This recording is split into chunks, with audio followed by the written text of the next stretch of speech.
stopped watching a really interesting interview, actually, to play this. Yeah, I was watching a couple of videos here. Either way, let's play Ace Attorney again. Oh, then I just thought of something. What was you doing in the crane right before the mock trial? He couldn't have been on the job at the time. I mean, he was waiting for the trial to start. Yeah, why was he in the crane? Wait, you don't think? Your Honor. Yes, Miss Sykes? I've got it. I've got an amazing idea that will turn the prosecution's claim on its head. Little conjecture has never stopped us before. Interesting. Mr. O'Connor, you were using the crane too?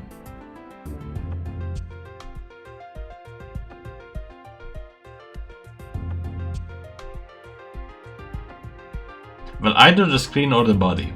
But I digress. Move yourself. Move your body. Everybody. Was that funny, guys? No? Okay. Well, let's check what they were actually talking about, because that might be important. Yeah, why was he the crane? As long as a mat was used to move the body, June is going to be under suspicion. What did I just thought of something? Yeah, okay, so it's more than obvious that they moved the body with the crane. The body was just like it was in the script, so it must have been moved like in the script too. At least that's what the prosecution believes. How simplistic, even foolish. Those are pretty strong words, Atana. Are you sure about this? The witness is licensed crane operator, so he could have used it to move the body. Objection. Well, Golden Boy, care to chime in? I intend to say no more on the matter. Save that, this does not bode well for you. Wait, he's on my side this time, or is this another trap? Watch this! I can use a bow and an arrow one-handed. Wow, that's a crazy level of dexterity. I can even drive a crane with one hand, that's easy. But operating the crane itself is so complex it requires both hands. Now, I would have the court to look at this. Oh my god. Oh, please tell me that's a ketchup stain. You wish my hand was injured and required surgery. That's the reason I kept my hand in my pocket all this time. I have already verified this with the hospital of treatment. Quite a nasty wound, they say. So, how did you hurt it? I see no need to discuss that, it has no relevance to this case. Two hands are required to operate complex machinery such as a crane.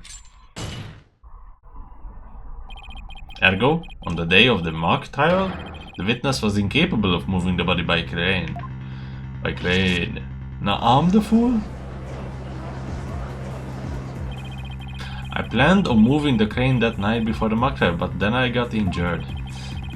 Wanting to keep my part-time job as a secret, I had to do it just before the mock trials instead.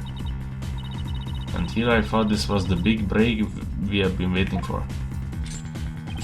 Now that the defense's sophistry is laid bare, I would have the court recall my claim. The body was dropped out of a third floor window to a mat near the maintenance area. Then a ball cart was used to move it to the stage. See, I've been paying attention. Well done, your baldness. Now consider this. The accused was sighted dragging that mat. Ergo, it was she who moved the body. Move your body, everybody. Well, I think you were on the right track, Otena. You do? Yeah, Juniper remains the prime suspect if we assume the body was moved per her script. So as the defense, you have to figure out how else the body could have been moved. But... oh, is it telling me to think of another way besides the crane? It's so obvious. Miss Sykes, if you have a counter-argument, this court would love to hear it. And if you do not, it is time for the verdict. Isn't that correct, your baldness? Objection! No, not yet. All I have to do is show that the body wasn't moved like it was in the script, right? Well, that would show that the mod had nothing to do with this case. There is a sword of great renown that cuts down sophisticated lawyers. Its name is evidence. You don't scare me. Force a smile, Athena, you can do it. What's wrong with your face, Athena? It's a weird mix of terror and creepy grin. Just focus on how the body could have been moved without it being dropped. Easy. How could anyone lower it without just dropping it? It looked like it could fly. Or maybe it could. After all, there is a way to zip between the art room and the stage.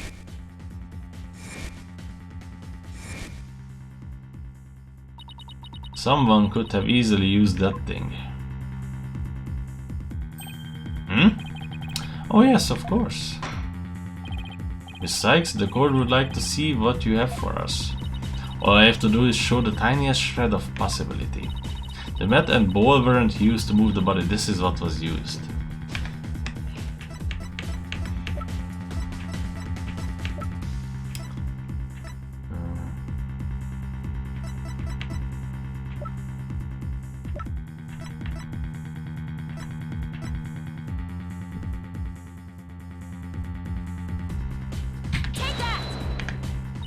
The key here is the thing that ties the art room and the stage together. Might I propose an idea? It might do you well to tie your lips together, lest you further expose your ignorance. This isn't exactly the time for black comedy, Prosecutor Blackville. Anyway, the court will record the wire on which the school banner was hung. That wire was strung between the art room and the stage, which allowed the students to run or reel in the school banner from the art room. The body could have easily been lowered down to the stage via this wire. Objection! Spare me your armchair theories, this wasn't some kind of high wire act. The body surely would have fallen, yet there are no signs of blunt force trauma. Objection! Oh, you surprised me, Prosecutor Blackwell. You didn't actually think I failed to account for that. I'm sure that's exactly what you thought. When we investigated the stage yesterday, the bottom part of the school banner had been tied into a pouch-like shape. And pouches are useful for carrying things. What do you think this one could have carried? Well, go on, please explain. The body was bonded into the pouch-like section of the banner and sent down to the wire. Sent down with the wire, I guess. The body would have been down on the stage in a flash, and there would be no need for a mat.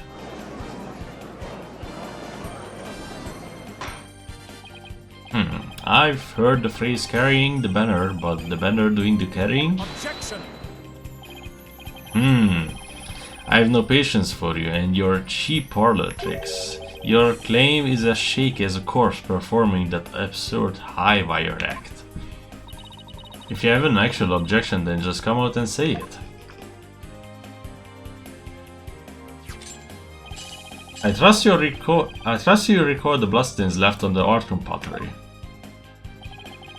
If the wire had been used to move the body, it would have to be via the window above the quad, the one with the winch. However, the blood-stained pottery was next to the window above the maintenance area.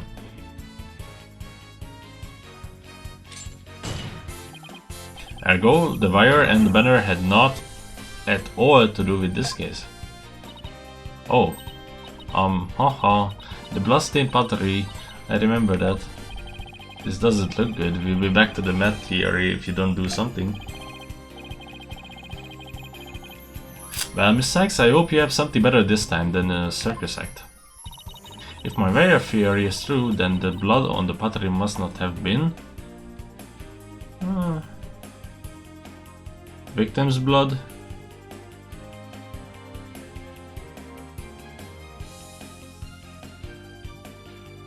blood at all.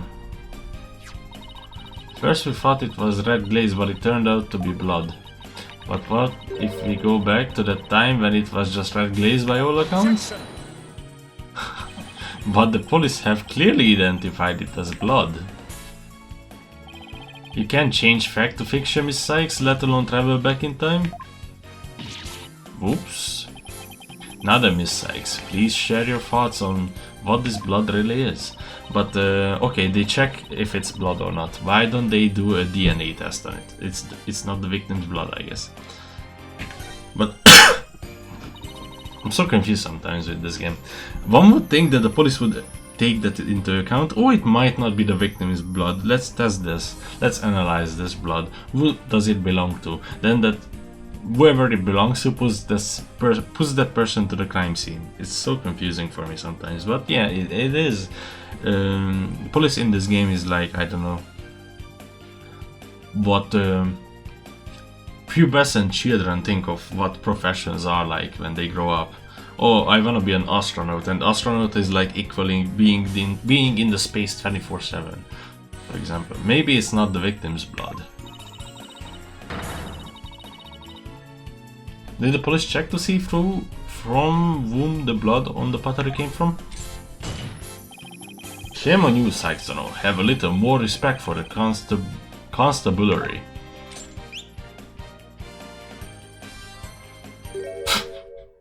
We didn't check it. Fulbright! Looks like they didn't check it. Oh, don't let it get you down, Prosecutor Blackwell. Everyone makes mistakes. Spare me your cheek. We will not know either way till the tests are run. True, but in the meantime I'm going to press my claim as far as I can. Your boldness, I demand that the blood on the pottery be analyzed this instant. Of course, it shouldn't take long to get the results back. Amazing. How the fuck do they not test this shit? Oh my, that was quick. We are history if it turns out to be the victim's blood. Please, please, let it be someone else's. It's you, O'Connor's. It seems the blood was not from the victim. What? Furthermore, a comparison with other parties involved with the case reveals that the blood belongs to one you, O'Connor. Score.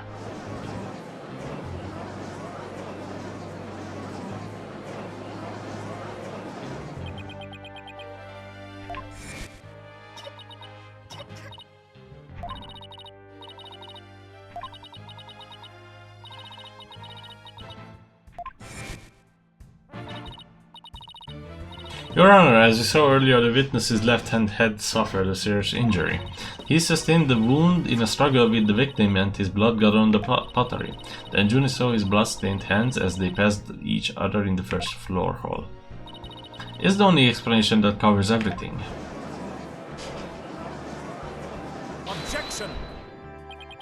There is but one way now to turn aside her blade, but do not cast the blame on me. Your grudge is with Sykes-Dono, for it is she who forces me to expose your secret. Fine, whatever. How much dirt does he have on you? The court will observe this odd-looking envelope. It was inside this that Miriam Scuttlebut's script was found. Miss Scuttlebut's? But didn't the prosecution already claim that this envelope is the one that contained her script?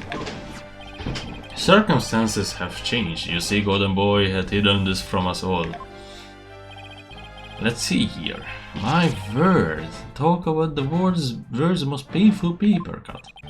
Indeed, you can clearly see that if this envelope is not opened correctly, a powerful spring-loaded blade will shoot forth, leaving a horrible gash upon the hand. The only one who had been told of the correct way to open it was Constance Court. You really want to see my script that bad? Well, you better watch out.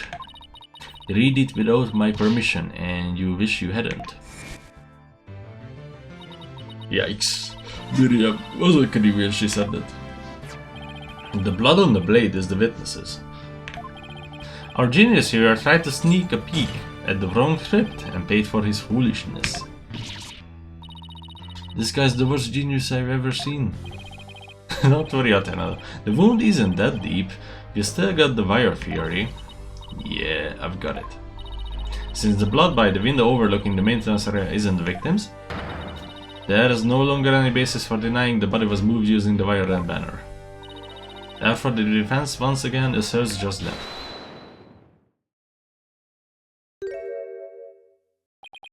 You call yourself a lawyer?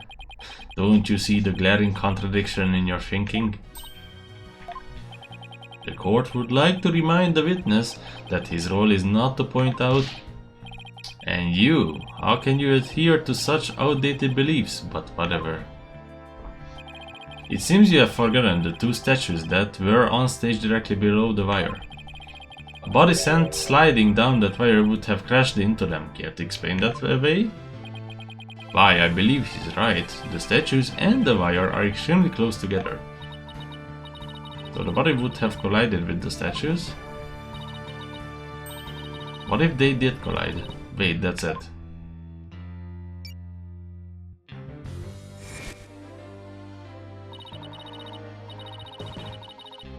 Speaking of those statues, we still don't know how they were broken. But if we assume the body crashed into them,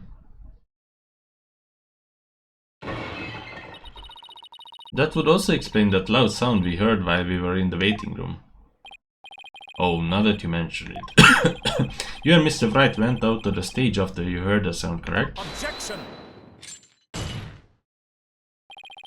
Interesting.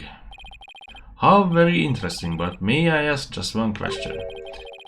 When was it that you heard said sound? It was a little after the mock trial had started. Mr. Wright and I were practically bored to tears there in the waiting room when... Precisely, if that sound you heard did happen while the body was being moved. That would place it during the mock trial. Which means the body wouldn't have been there before the mock trial started.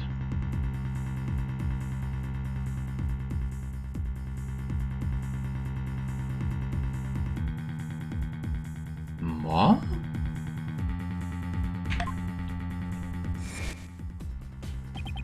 You see, right before the mock trial started, I saw the body. He said he saw the body before the mock trial. If so, then my claim that the body was moved during the mock trial doesn't hold water. Stupid contradiction. It's going to get our case killed. The focus was on just 3 suspects because the body was moved before the mock trial. That has been the major premise thus far. Your assertion therefore contradicts the very foundation of this case. Objection! Both sides still lack incontrovertible evidence. So should we not also treat Golden Boy's testimony with some level of suspicion? Good point. Ugh. Prosecutor Blackwell is on our side. I bet he's figured out the truth behind this case. Well, great. As long as he's not up to something else. If the statues really were broken when the body hit them, then your statement about seeing the body before the mock trial is a big fat lie. Okay, Mr. O'Connor. Let's get to the bottom of this contradiction is about when you saw the body. Look me straight in the eyes and repeat your statement to me. Like I said before, before the mock trial, the body was, you know...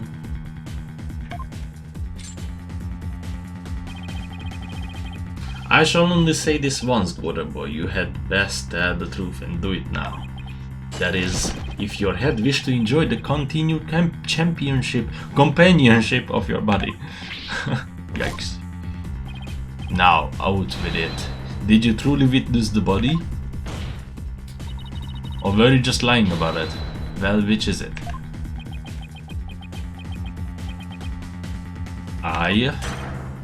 You what? I never saw the body.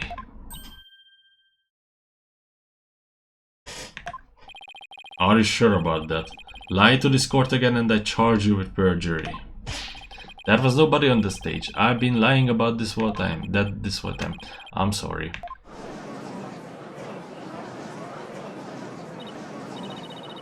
Yes, we exposed Yu's big lie for what it is. But why would he lie about this to begin with? Order. The base premise that the body was moved before the mock trial has been overturned. I imagine this has an impact on both the defense and the prosecution's case. Well, first I would like to thank the prosecutor. This brings us one step closer to the truth. Now at least we know the body was moved using the wire and the school banner. Indeed, that much I shall concede, Sykes-Tono. The body was moved as you stated and in the midst of the mock trial. So both sides are satisfied then? If the body was moved before the mock trial, we have our 3 suspects. But if the move took place in the midst of the mock trial, it is an entirely different story. Right, all 3 suspects were in the mock trial. That gives them solid alibis. Objection! How simplistic. Did you forget about the student in charge of the audio? Amidst the mock trial, she was the one soul who could leave and re-enter the lecture hall. What's this? Who is this person in charge of the audio? Oh no, how could I forget? It was... Hey, what's the deal here?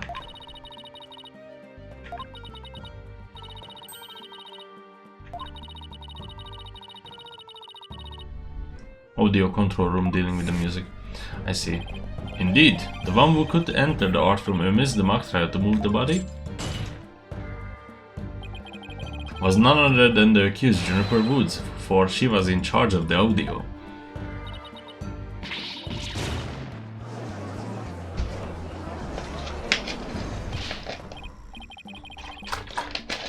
Why yes, I see, that does make perfect sense.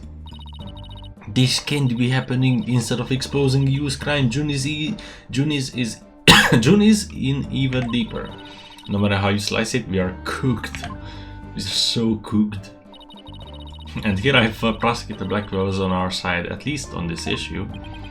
The Twisted Samurai strikes again. Twisted is more like Dirty Rotten. Your baldness? It is time to put an end to this farce.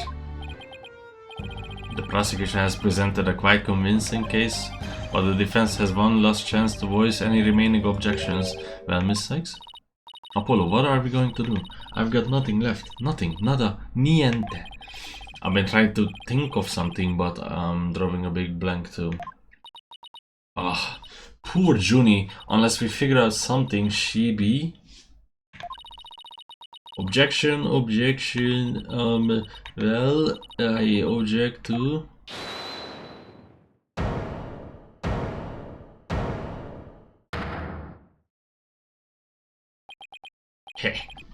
He. Ho ho ho. Stop right there. All ears to me. It's time you heard about the rare genius of Hugh O'Connor.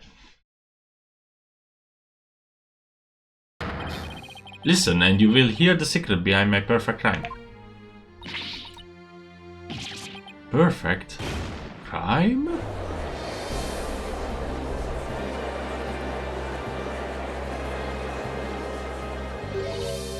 Wait, this is some serious deja vu.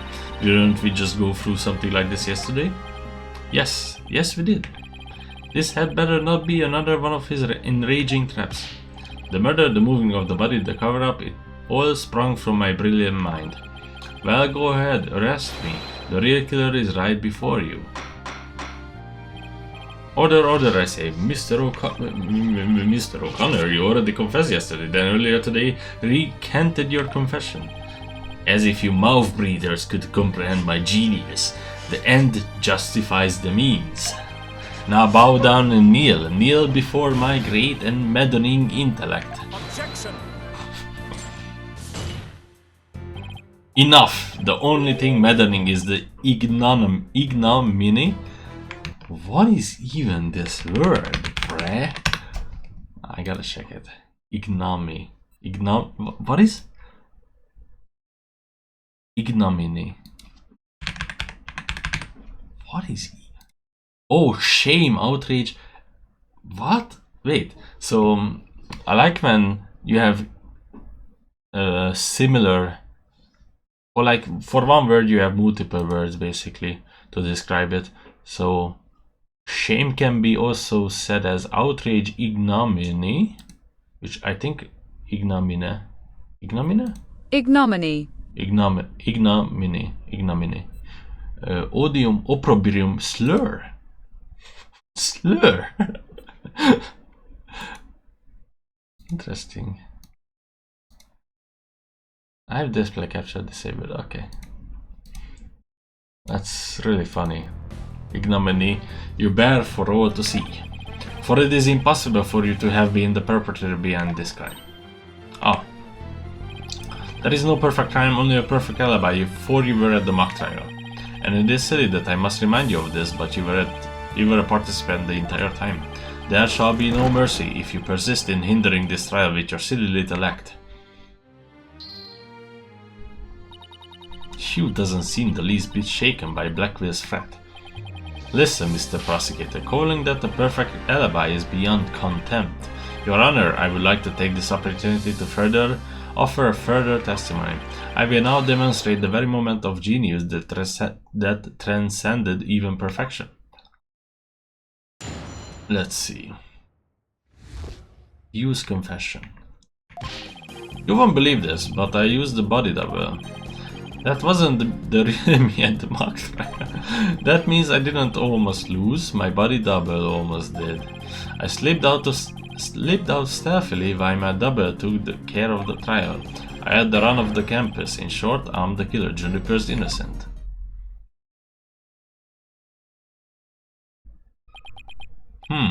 I have a question I was hoping the defense and prosecution might help answer. Is it me, or does the witness's testimony make no sense at all? No, it's not just you, Your Honor. All I got from listening to that was a headache. Yeah, that was just plain weird. Especially the whole thing about the body double. Well, I'm relieved it's not just me. And the prosecution? Your boldness. Summon an ambulance this instance. The witness is stark, raving mad. Yes, I think that would be that would be for the best. Now then, let's pretend that never happened and move on to my verdict. You people don't believe me? It's not a matter of not believing you, it's more along the lines of questioning your sanity. Yeah, the funny farm just scored. They want their genius back. Shut your pie holes.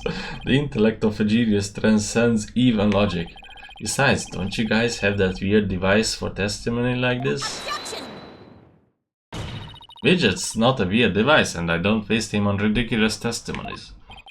Is that, Tiger? Think of it this way, we don't want our verdict to be passed just yet. So how about we give a widget a try? Well, this is against my better judgment, but I would like to conduct a short therapy session. Your better judgment? I'm a judge, and it's far beyond mine, yet I find it hard to say no. Prosecutor Blackville, I trust you have no objections? Prosecutor Blackville? The prosecutor said, "Rubbish, we will be out on a stroll," then left with Detective Fulbright. How does he get away with stuff like that? Then I interpret that as a meaning he has no explicit objections. Alright, Miss Sykes, you may proceed with the therapy session. With your therapy session. I've seen my share of crazy trials, but this one takes the cake. Really, so wait, was he was the prosecutor in case 4 of Apollo Justice, wasn't that crazy?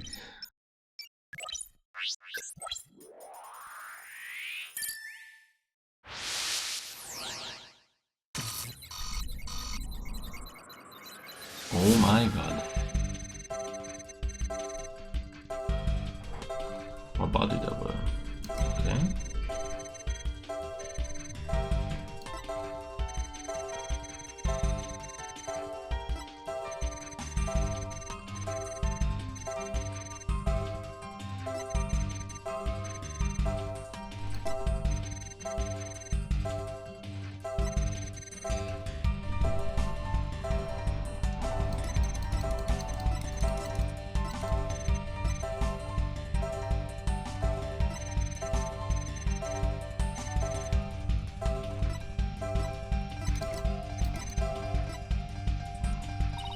I don't get it. His confession is overflowing with happiness. Maybe he enjoys thinking how us mouth breathers can comprehend this genius, but this goes way beyond normal happiness. He seems to take an insane level of delight in his confession. Even a normal level of delight would be weird for a confession. Then again, he's not what I would call normal. Hugh, why are you confessing? Who is this really for? I feel like that's the key for his out-of-control emotion. Oops, sorry guys. Oh my god, fucking spacebar. I think it's this one that I need to question here. What's causing the happiness here? I think Woods. Woods causing the happiness. Mr. O'Connor, yesterday you said that you didn't really care about Miss Woods anymore. I already told Juniper, so I might as well tell you I don't really care about her anymore. But why? Yeah, well, Juniper reported my secret to Prof. Corte. His secret? Oh, the bribe. She wanted nothing to do with me because I had disappointed her. That's why I don't care about her anymore. I was never trying to protect her. My confession was always about wanting, and wanting only the truth. Mr. O'Connor, you feel great happiness in the fact that you might help set Miss Woods free. So much so that it overshadowed all of your other emotions. What are you? I can hear it clearly now, Mr. O'Connor, the discord you have been trying to suppress. People don't normally feel like you do when you confessed. So you really was trying to protect Juniper? Yes, I'm sure of it. Yu's feelings for her are the real deal. What that means his confession is? Finally figured out the obvious, have we?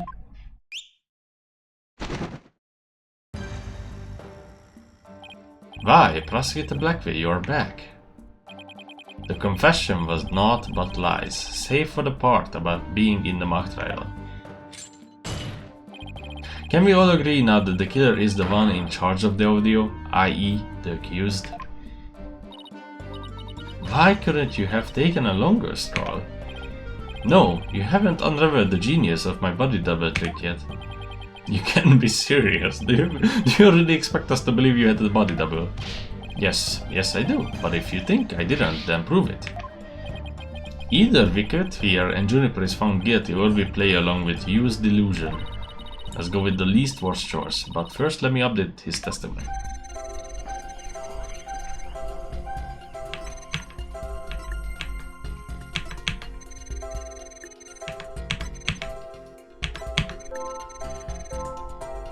In short, I'm the real killer. What's caused the unexpected emotion?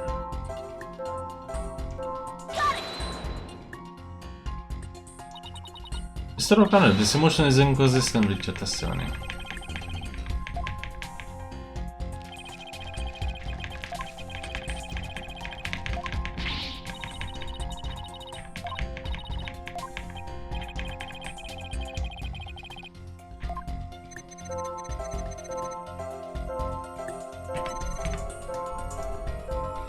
Juniper's innocent. Okay.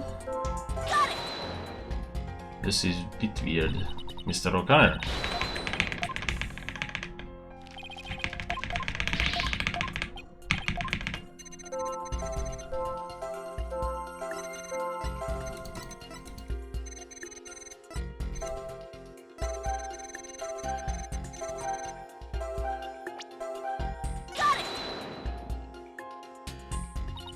Mr. O'Connor! Oh my god, what other emotions are there, bro?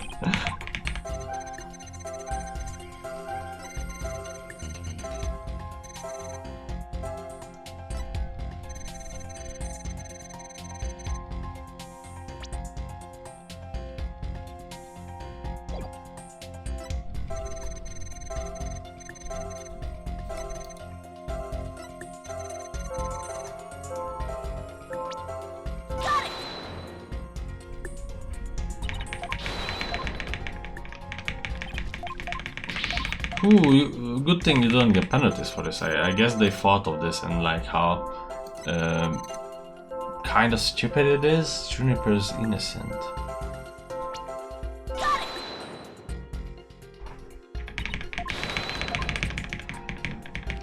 I saw the dump, but it's on that tier. It's on that tier though.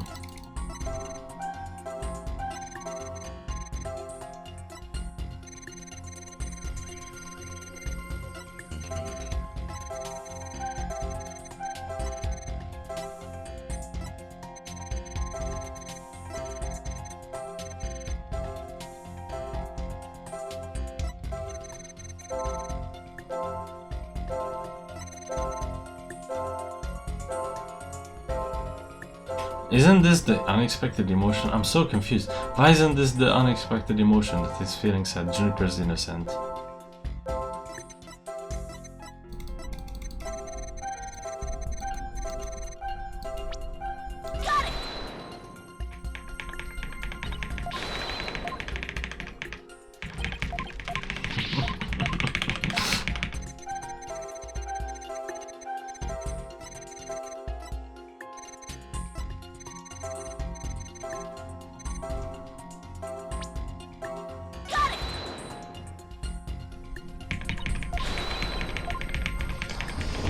Oh my fucking god.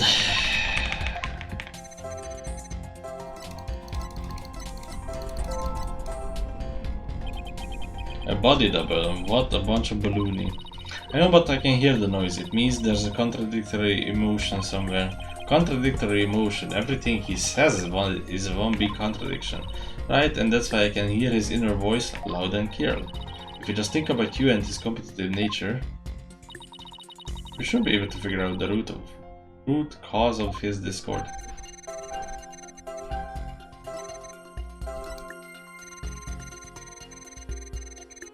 Why is he not feeling happy here, I guess? I didn't almost lose, you say? Very odd. You exhibited happiness the entire time except during this statement. You don't know when to give up. Wait, now that I think about it... No, don't. Stop making stuff up. When I left the lecture hall... It was during Prof. Mean's pre-trial speech. That's when I moved the body. I then slipped back in just before the verdict. So you're saying you were there the moment your double was about to lose? Yes, I was. Naturally, I wasn't happy when I saw that. In any case, I was at the far end of the lecture hall behind the screen. I figured no one would see me if I came and went through the doors there. Objection. Sykes don't know how much longer will you indulge him in this charade. While it's true that none of the audience might see him go through either of those doors, the faculty seats on the balconies are a different story and have splendid view. I thought you could do better than that. It's such a... The lawyer's bench is on the right side when facing the front of the hall. I used the door on the right side near the lawyer's bench. That means my movements were only visible to someone in the left balcony seat. But that seat was empty at the time, which is only natural. After all, it belonged to Prof. Corte, and as we all know, she was already dead by then. That can't be right. An empty balcony seat on the left side contradicts this piece of evidence.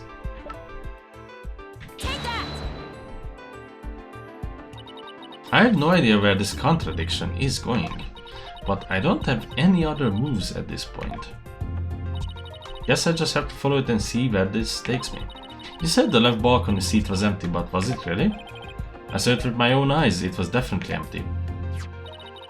But what about this diagram? That would mean that it's Prof. Means who wasn't there. According to this, Prof. Means was supposed to be seated in the left balcony seat. But if you left the lecture hall during his pre-trial speech, he would have been standing there at his seat addressing the students and faculty. No, this can't be right.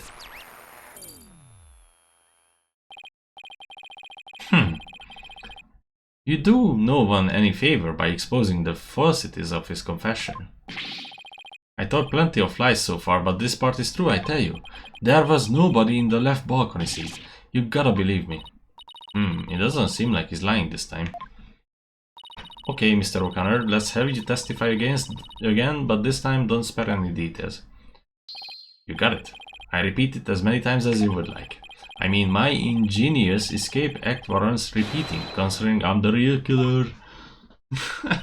All I really care about is whether that seat was empty or not.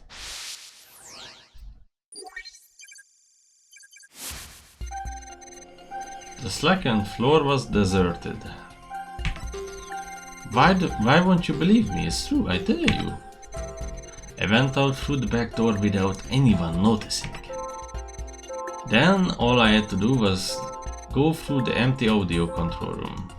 Pinpoint because you were said. What is the last one? It leads into the hallway, so I was perfectly capable of moving the body.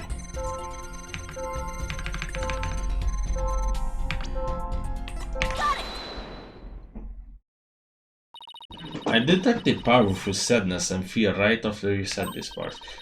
It's as if you said something you shouldn't have. What's wrong with you? You shouldn't reveal a person's inner feelings for all to see.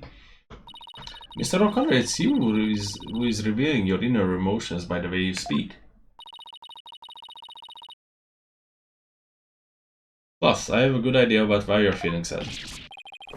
You're a horrible person, can't you just leave me be? You said that you went through an empty audio control room, but that's not true, is it?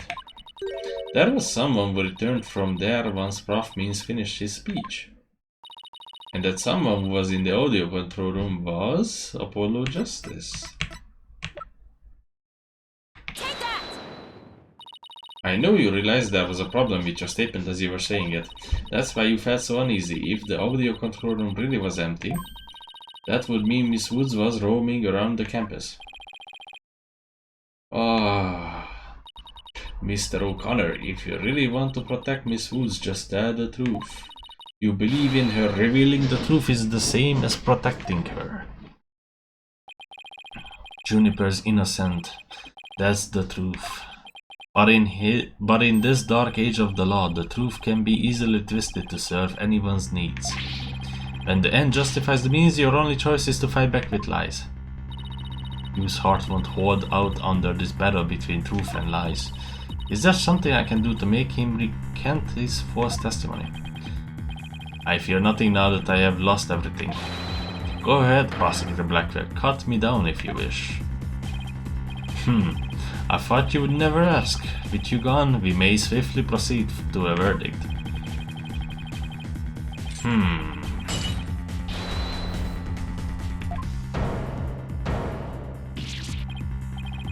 He broke out of his shackles again. I don't want to be the poor accountant down at the detention center. You, O'Connor, in deference to your valor, I will limit your suffering with one clean blow. Could you wait just one moment before you cut him down? Silence. Do not come between a samurai. I never learned about this in law school. Careful, prosecutor. Remember the shocking experience you had last time.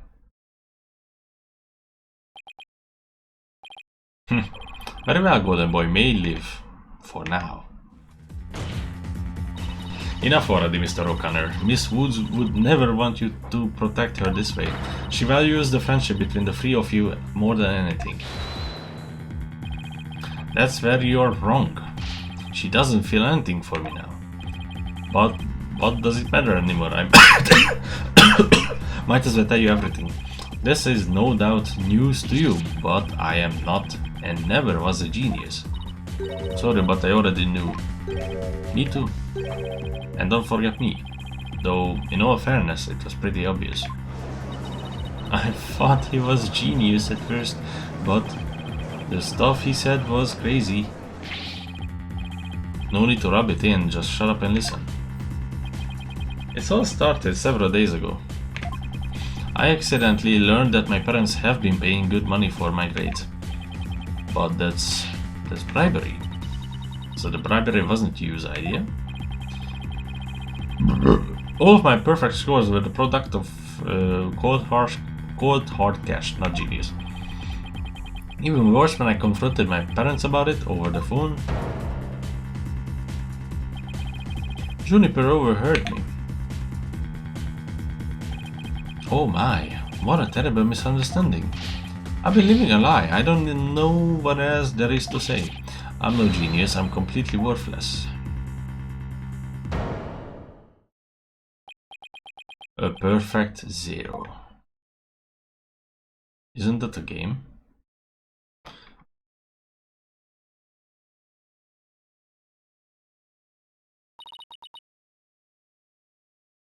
Phew. Even so, I still wanted to make it up to Juniper for disappointing her like that. That's why I wanted to clear her name by pinning the blame on me. I mean, she probably hates me now, so it would be a relief for her to see me locked away. If you were trying to help her, then why did you testify against her? You were the ones who told me to tell the truth yesterday, so I thought that if I did, it would help her. He wasn't trying to provoke us? Looks like we are seriously misunderstood him in more ways than one. At the detention center yesterday, Junie was in tears when she opened up to me. But the truth is, the friendship between the three of them is still rock solid. If there were something that could help me prove that to you. We even have proof of our friendship. Yeah, as long as our friendship lasts, you can bet we'll be carrying them around. I know. What about that proof of friendship they mentioned?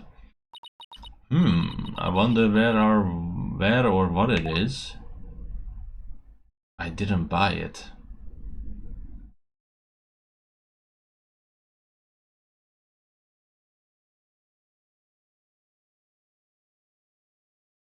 It's handmade and there's only one like it in the world.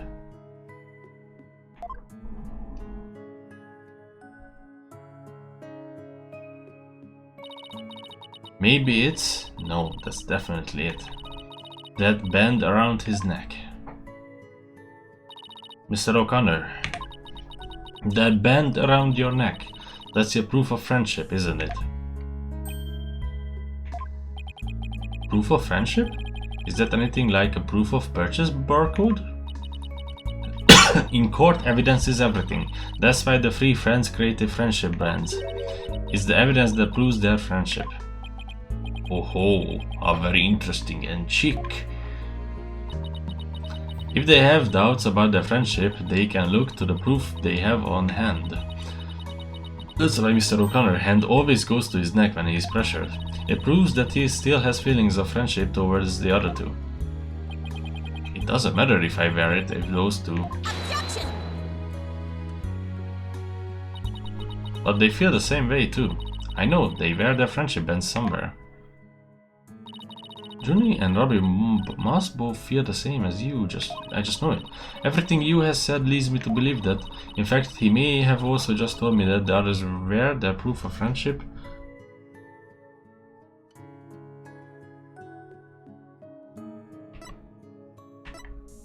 Where they are easy to touch. All we have to do is think back to their testimonies. Ready? Miss Newman holds her arm when pressured. And Miss Woods holds her wrist. I know Miss Woods very well. She would never abandon her friendship with you over something like this. And taking the blame for her will only succeed in making her terribly sad. Arg. Arg.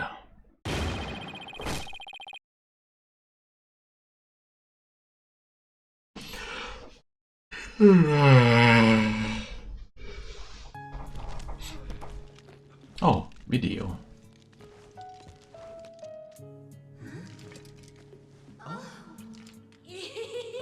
Robin, those bands of friendship that you made, just for the three of us.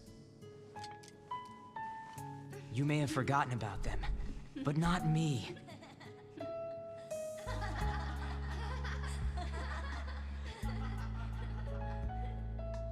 Hugh! Ah. Hey, Hugh!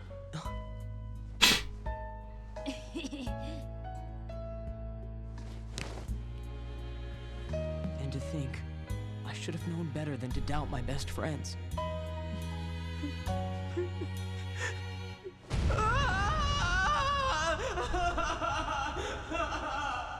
25 years old, by the way.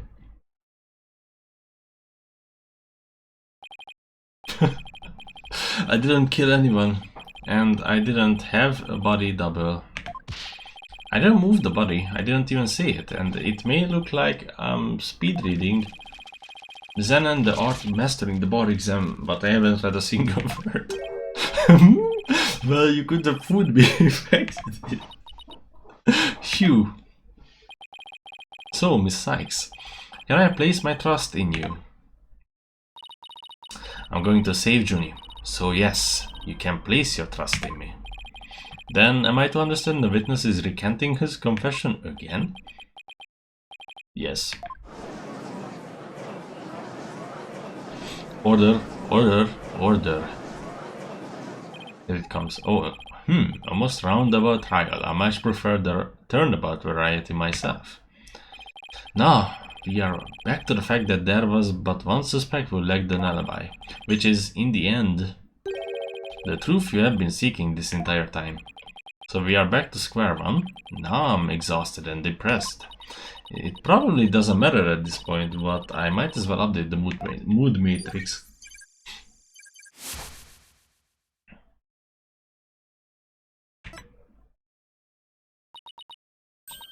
Huh? Does this mean... Further resistance is futile. The time for a verdict is nigh. Objection! Please wait. What sort of devilry are you up to now? What if our client wasn't the only one without an alibi? The trial would continue, right? Well, yes, I suppose it would. But after such a thorough investigation, does such person really exist? Yes, we found someone. It may have seemed like a major roundabout. But Mr. O'Connor's testimony has cracked this case. There's no more noise. You is telling the truth now. During the mock trial, the balcony seat opposite him was really empty, which now means there is one person unaccounted for. This is so epic. This is the best case ever. Besides Junie, the only other person without an alibi during the mock trial is Phoenix Wright.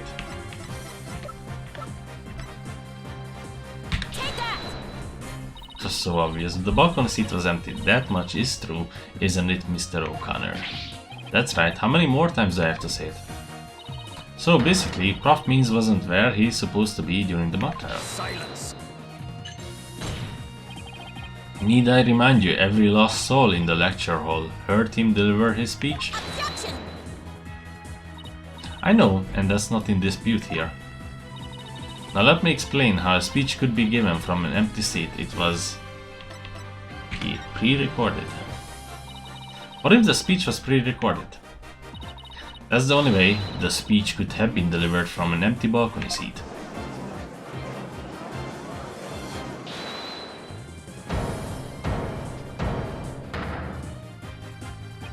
Wait, are you accusing Prof Means? That's insane. I mean, he's the one who gave me the tape recorder. Take this to the police, he said, and tell them you found it. What? Really? Wait a second. Mr. O'Connor, did you just say that Prof Means gave you the phony recording to you? Phony? The defense will refrain from hurling unsustained allegations. Well, I said he gave it to me, but what do you mean it's phony? Wow, who could have seen this development? Identified as fake, Prof Means used you to pass it on to the police. The voice shouting your honor, as recorded on this tape, was dubbed onto it using a line our client said in the mock trial video.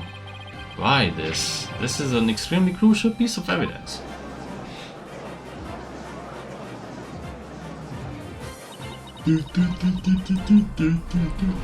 Prof Means gave you the phone tape. If that's really true, then Prof Means has guilt written all over him. Your Honor, the defense moves to co-prof Aristotle Means to the stand. Silence. The seat was never emptied. That was but an oversight by our dullard of a witness. An inmate who was formerly a surgeon once told me something. He said it's often all too easy to overlook critical symptoms. Well, we are not going to overlook this oversight. If the speech was pre-recorded, the basis for suspecting our client would be shattered. Let's check with Prof Means and see whether the empty seat was a witness oversight. A verdict without first looking into that would be inconceivable. That's enough, both of you. Now here's my opinion on the matter. While a surgeon overlooking critical symptoms is a problem, a witness's oversight too must not be overlooked. Thus, as to the matter of whether Prof Means was or was not in his faculty seat, I believe we must ask the professor himself. I agree, Prof Means should be here in the gallery today. Do as you please.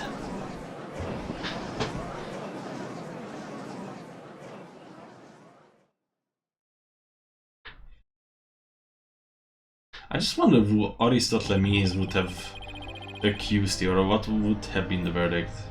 I guess you... I don't know why. Will you please state your name and occupation for the record? Certainly, I am Aristotle Means. I teach the lawyer course at the Themis Academy, Legal Academy, and let me add that while I welcome any opportunity to assist with the trial, I don't care for this undue suspicion. Don't worry, Professor, we are just interested in the mock trial video right now. We just need to take another look at that speech you gave. Can we count on your cooperation in this? Very well, if that's all you're interested in, please proceed, Miss Sykes. We need to find some sort of evidence that shows his speech was pre-recorded.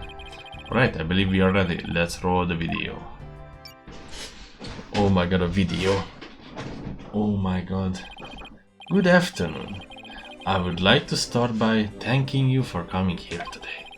The mock trial, the crown jewel event of the school festival, will begin shortly.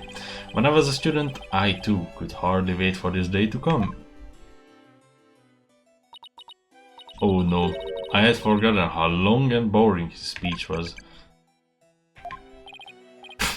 Wake me up once this is over. Wake me up inside. Hey, no fair. The experiences of our youth have powerful and profound effect on our adult. Oh, you there, wake up, pay attention. Huh? I'm awake, isn't that right, Your Honor? What? I'm awake too, wide awake, see?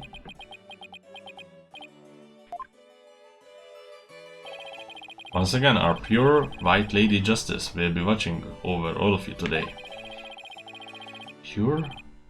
Pay attention and you may make a difference one day. Now let the mock trial begin. That is about it. One of my better speeches, if I do say so myself. I even saw some of our students with tears in their eyes. He's obviously not familiar with the phrase bored to tears. Listen, Sykes-Dono, if you have subjected me to this epic study in tedium without purpose, Taka will feast on your tongue after I've cut it out. But you were asleep the whole time. Well, Miss Sykes, did you notice anything strange about that speech? Could I please hear that last part again?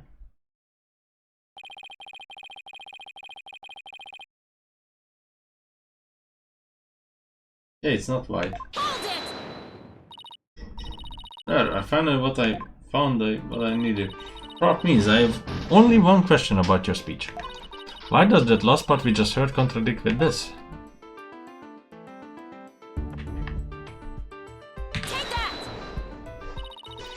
The professor said the pure white lady justice would be watching over them. But the lady justice in the video isn't even close to being white. It's as good as gold can be. I'm not sure I can wrap my jaw around that to test his test its authenticity. I didn't say it was made of gold, Your Honor, and it's true that this statue is pure white, but it broke before the mock trial began. The one you see here is its replacement. Oh well, that's a shame on every account. Ironically, this golden statue sticks out like the sore thumb compared to the white one, meaning the professor wouldn't have made a mistake in its color if he had been present. Damn. It seems that I have caused some confusion, but it was merely an oversight on my part. The statue was in the middle of the room. How could you not know what it looked like? Well, I was in a balcony seat. Furthermore, the statue had previously been white. I'm afraid this isn't sufficient evidence of the speech being pre-recorded. We had our answer long ago. The accused was the only one to leave the lecture hall. No, wait. There's got to something that can prove the speech was pre-recorded. According to the mock trial video, the speech started here and ended here. It was a little over 10 minutes, but I doubt anyone wants to be tortured again. It was only a little over 10 minutes. It felt like it went on forever. How did you figure out how long it was? Easy, there's a timestamp in the top right. All you have to do is subtract the time the speech started from the time it ended. And the time it ended. The speech goes from 10-minute mark to 10:35. Wait a second. I could swear I've seen this some interval of time listed among the evidence. Maybe there's a way for me to use the speech time to show that it was pre-recorded.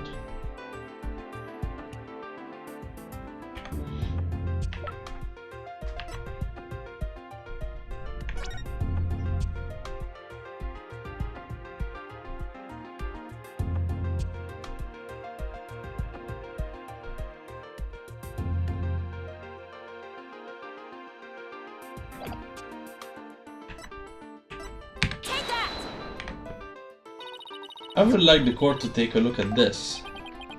And this is the voice print analysis that proves the voice on the tape recorder belongs to our client. Yes, but didn't we just establish that the voice on the tape recorder was a fabrication? We did. But what I would like to focus on is the noise that is also there. Noise. Yes, the defense believes it resulted when the tape's previous recording was erased. And what do you hope to prove by that? The length of the noise is what's important. It's 10 minutes and 35 seconds in all. And what did the timestamp read at the moment Prof. Means began his speech? That would be exactly 10 o'clock. Or 10 minutes. And let's fast forward this long winded exercise in boredom to the end. 2:35. Okay, stop. The video timestamp now reads 2:35. Based on this, we know the time it took for a speech alone.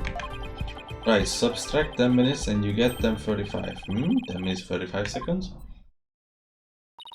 Right, 10 minutes and 35 seconds. The same as the noise on the tape recording. I assume you all understand what this means. Prof. Means pre-recorded speech had been where the noise is now. Silence.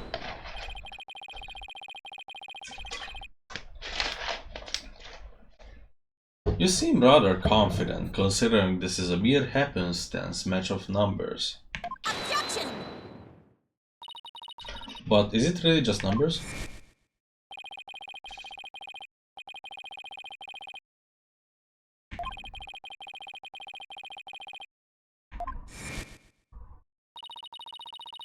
Police are analyzing the noise as we speak.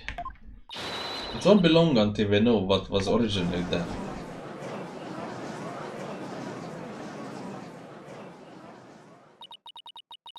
No, I'm sure of it. Professor was trying to create an alibi with the recording by pinning the crime on Junie. Well, he's not gonna get away with it. Not on my watch. Miss Sykes, I believe you are well aware of my methodology. Even if Juniper were the perpetrator, I would vigorously defend her as per my word. And to that purpose, I offer to be her lawyer. Alas, look what happened. All I've stated are obvious deductions derived from the evidence and testimony. Truth be told, I had no intention of testifying. I had been keeping quiet for Juniper's sake. But now that you cast this blame upon me, I have no choice but to reveal the truth. Oh, this doesn't sound good. I will now reveal the truth behind why I had to pre-record my speech before the mock trial. I, Prof means, always say what I mean, and mean what I say by all means.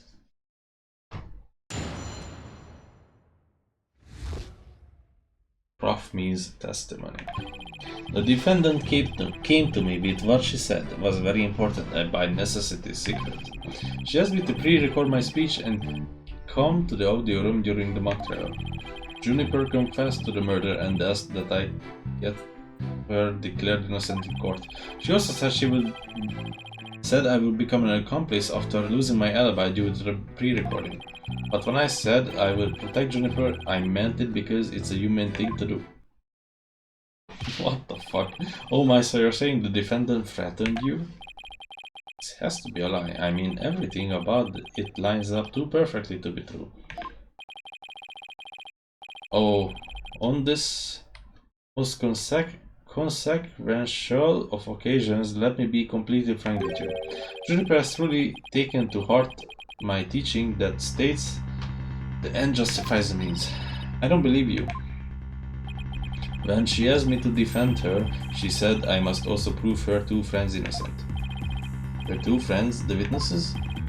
Correct. You, O'Connor, and Robin Newman. I was to ensure all three walked free. All three were to achieve their dream. That was the result Juniper was seeking. And she was even willing to threaten me, her own professor, to that end. You no doubt had high praise for her ruthless tactics. Yes, well, that is why I vowed vigorously to defend her, despite her threatening me. That was a time when lawyers were merely sought the truth if they wished for victory in court. But alas, those days are over. Now in the defense of justice, order, and all that is good, the end justifies the means. I'm so sick of hearing that phrase. Though it truly grieves me so, I must tell you this. Forsake the truth if it's victory you seek. Steel yourself for this new courtroom reality. That does it. He's gonna regret dragging those dismal, depressing ideas in here. Since he's already surrendered to the dark age of the law, it's up to me to fight it. Why so silent, Sykes, to know something the matter?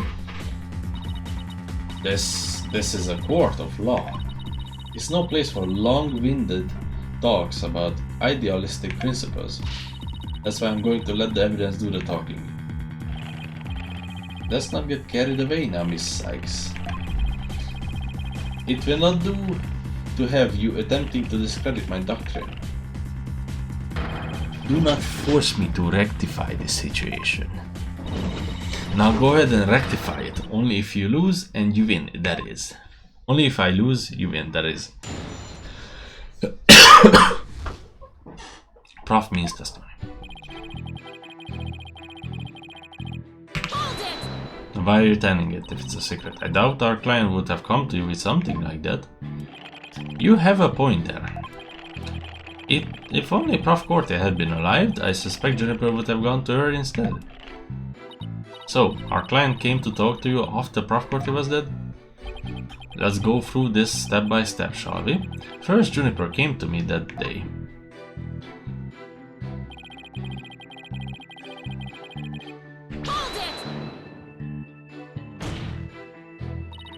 Are you suggesting it was our client who told you to fake an alibi? You have every reason to be surprised. I too was shocked when she told me that. Simply put, Juniper has a secret that she wished to protect that badly. Is she kidding me? Is he kidding me? That lie couldn't be further from the truth. The problem is, how am I going to expose it? It was an earnest request from an outstanding student. How could I possibly have refused? Juniper's confessed to the murder and the split declared in court. Did you consider that a threat? Yes, but it's now you two. It's now you two whom she has passed her demands on to. Besides, you must realize that you two are being used by Juniper. What? Your Honor, I ask that you two do not let her feigned weakness and innocence fool you. Juniper Woods is quite clever and extremely tough. And perhaps most important of all, she is a fervent follower of my teachings.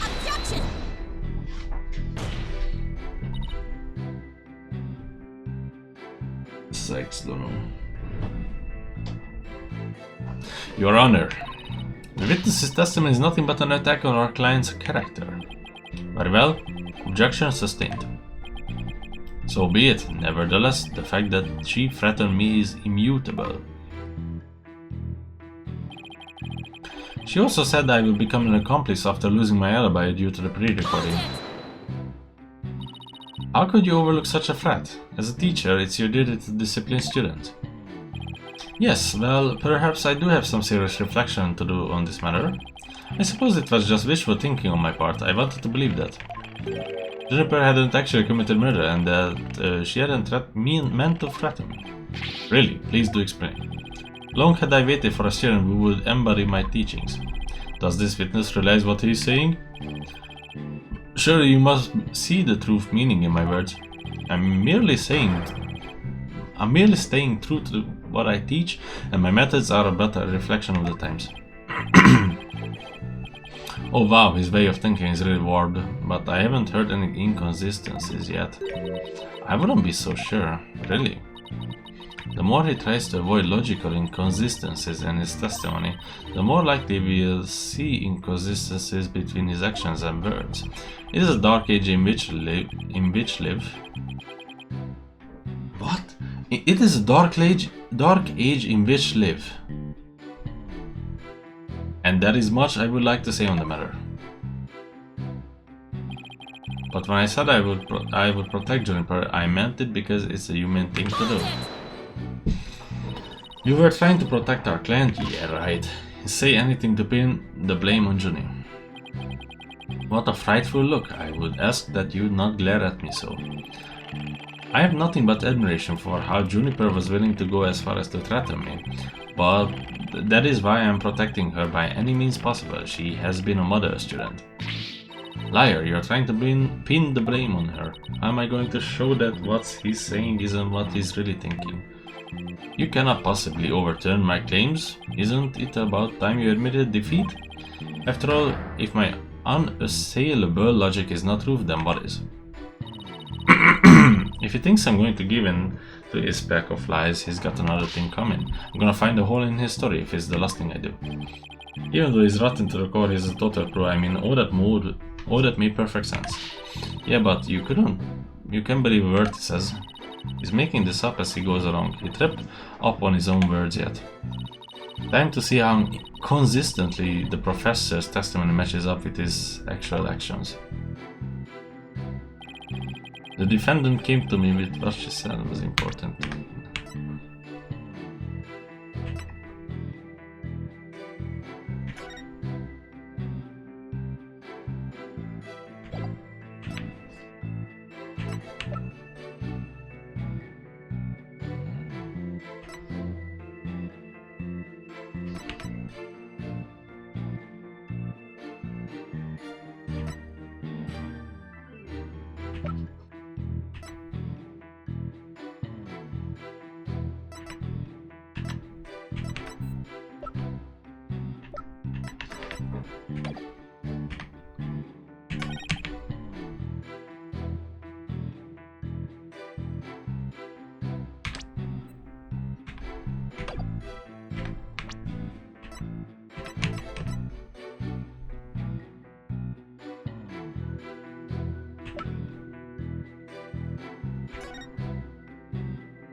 Gotta make a save here.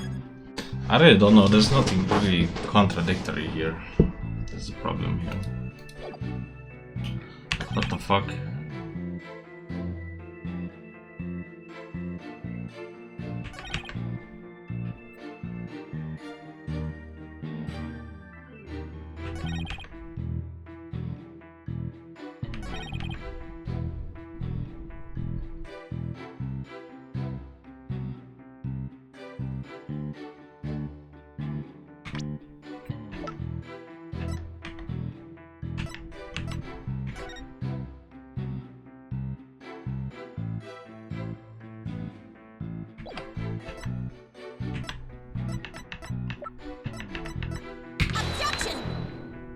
Okay.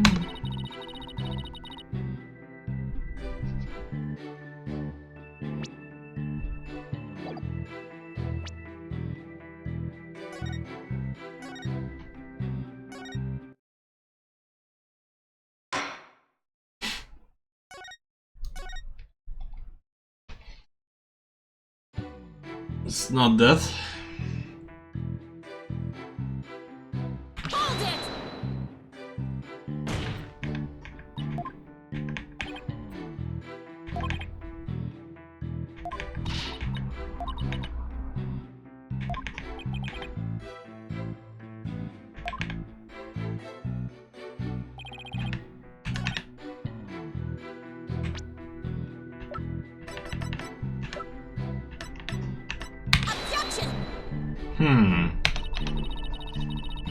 Oh yeah, I think I presented the same shit. What the fuck could the evidence be here that I have to present? This is not good.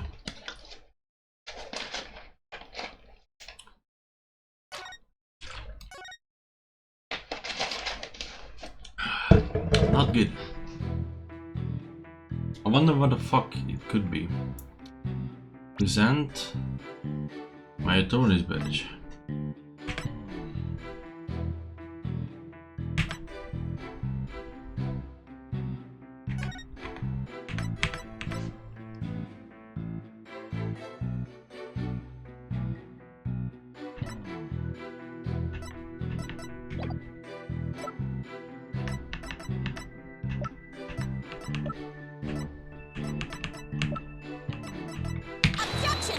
It's not this either.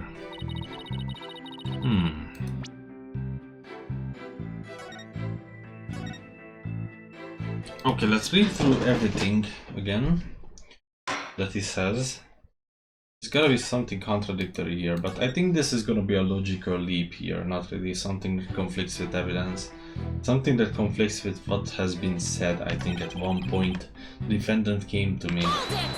What she said was important. If only Prof. Corte had been alive.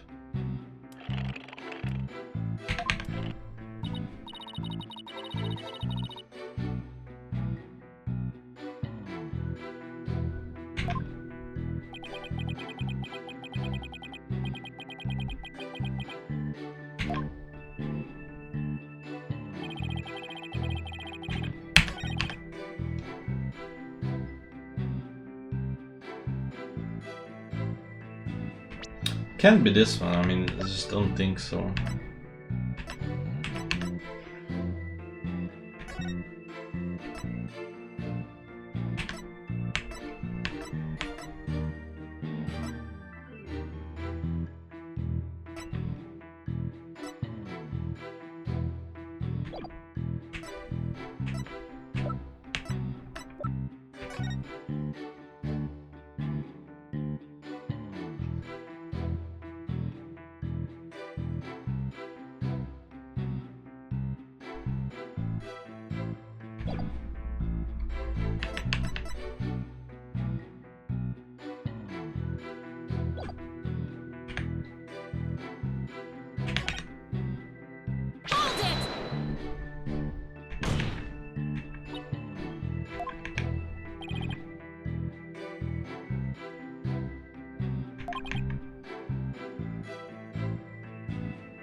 Objection!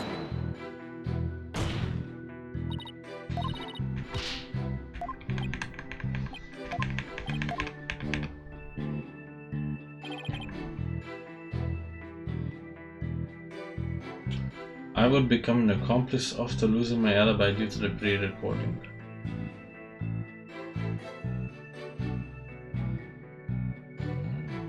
Hold it! What? Oh my god.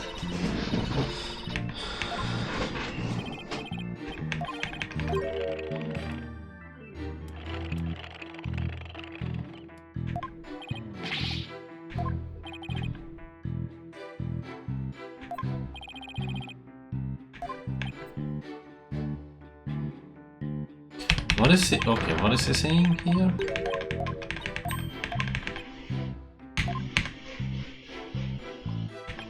But when I said I would protect Juniper, I meant it because it's the human thing to do. She also said I would become an accomplice after losing my alibi due to the pre-recording.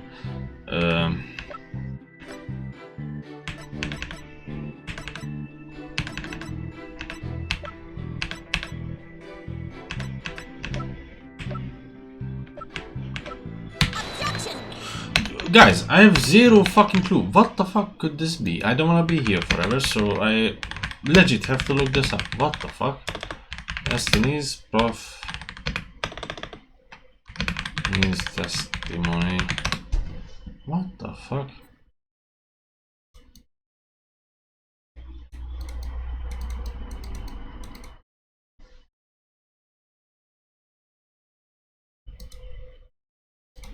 Do people say anything about this case study? Spirit. Oh, this is Spirit of Justice. Prof means the staff.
sorry for this shit, but I'm looking at ways that I shouldn't be looking up what I have to press on which. I just want to see the logic here. So do a Destinies. What do I do? Case free. And then I enjoyed case free.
This is gonna be very interesting from what I'm seeing here.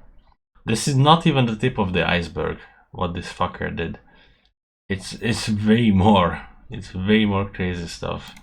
To what I read, what these are. But yeah, I think with this testimony, the problem is that why would he be needing that, honestly? If the end justifies the means. So what I'm thinking here is that what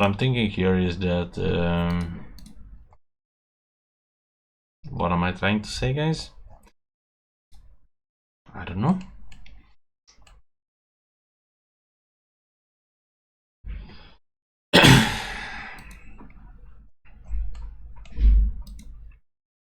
That he doesn't need an alibi in the first place.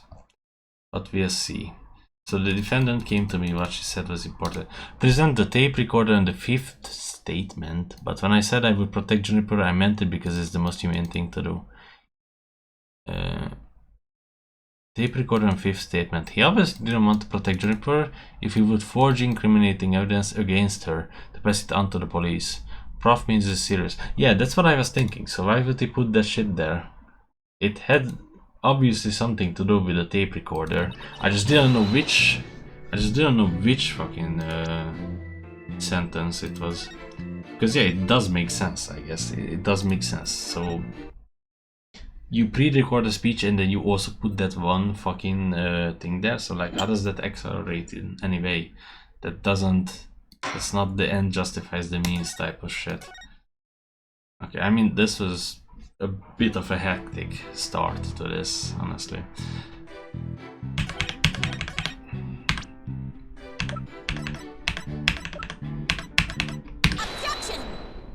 Okay. So let me get this straight. You were trying to help Miss Woods? Ha, that's nothing more than bold-faced lie. No offense, Your Honor. Such defamation of my character and your hell policies, Your Honor, it is an outrage. Miss Sykes will clarify her statement, but leave my hair follicless, I guess, out of this time. Oh, out of it this time. Yes, of course, Your Honor. Now please take a look at this. The witness gave this tape to Mr. O'Connor. Then he slyly whispered, "Take this to the police and tell them you found." There was no whispering, slyly or otherwise involved. I simply did that out of kindness. The tape contained our client's voice. In short, it is incredibly damaging evidence. Why would it even exist if the witness wasn't trying to pin the murder on our client? They say the road to hell is paved with good intentions, but not yours. You never had good intentions, only lies to protect yourself with by blaming another. You, Professor, are the embodiment of the dark age of the law. So dark. Dark mango psychology. Why, you little? You dare call my teachings and methods lies?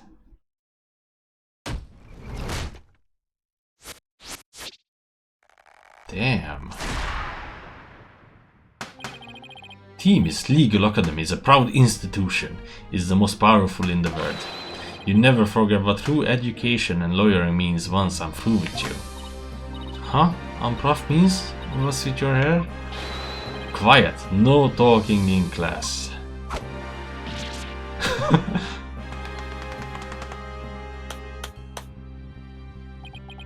Eyes and ears up here, everyone. Homeroom is now in session. We will begin with roll call. Athena Sykes. Huh? Oh, here? Apollo Justice. I'm fine. I'm here. Fool! The proper response is here without any extraneous information. I mean, here. Next, Your Honor. Here. See, class, that's the proper way to answer. Simon Blackwell. I said Simon Blackwell. Are you here or not?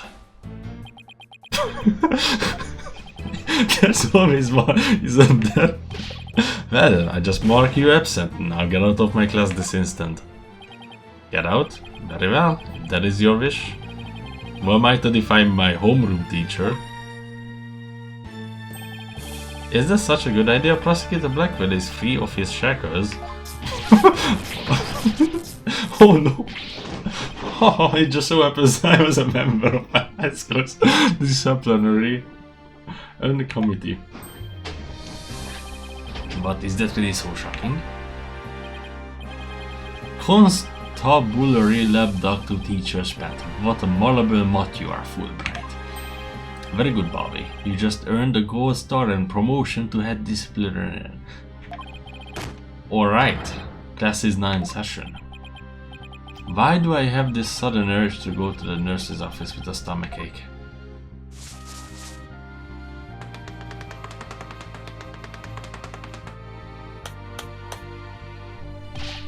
Pay attention, I'm not the killer, Juniper is. This will be on the next test, so you had better be listening.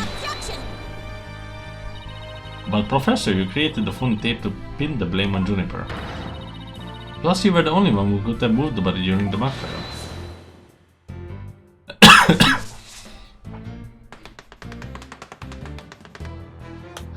I was not at school. Athena, you disappoint me so. To think you would label me a murderer. Now pay attention, the murder occurred on 23rd between 6 PM and 8 PM. But I was already at home by that time, so how could I have been involved in this crime? Prof means can you really prove you had already gone home by that time? Can you prove that I was still at school? Actually, yes. No, I can't. So you admit it, well, you just earned extra credit for your honesty. But you have also earned yourself laboratory cleaning duties until you graduate. I do enough of that at home, or at the office, I don't know. No way, man, I totally object. Robin? I can't believe it. I fell for the professor's silver-tongued lies. Why you? How dare you talk about your teacher like that? I'm not listening to you anymore, man. No way, no how. Now I have a confession to make. You know those two statues that were out on stage? I didn't make them at all by myself. The statues aren't on stage. Do I want to know where this is headed? I was able to finish one of them, but the last bell rang before I had time for the other one. So I asked Prof Means to make it for me. In other words, the professor was there on the stage after the last bell. Right, and it would have been way past 7 PM before he could have finished. Prof Means was still at school. This is incredibly important testimony. Professor told me I'll take care of it.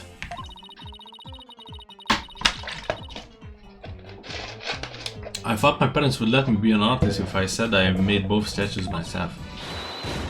I'm so sorry for not telling the truth. Robin. Quick, somebody get this juvenile delinquent out of my sight. Simon, you're head honcho among the delinquents, do something. Who's in charge of this class pet around here? Not interested, but if you want a class in swordsmanship, I'm your man. Of course, only real blades will do. No swords at school, all weapons will be confiscated. Nurse, where's a school nurse when you need one? It would seem Sykes Donald seeks a showdown, Professor. In which case, you would do well to draw your staff quick as lightning. Very well, then I just have to prove my innocence myself. The real lessons begin in second period. Prepare to be served old school style. What does that? Oh, never mind. Your testimony, please.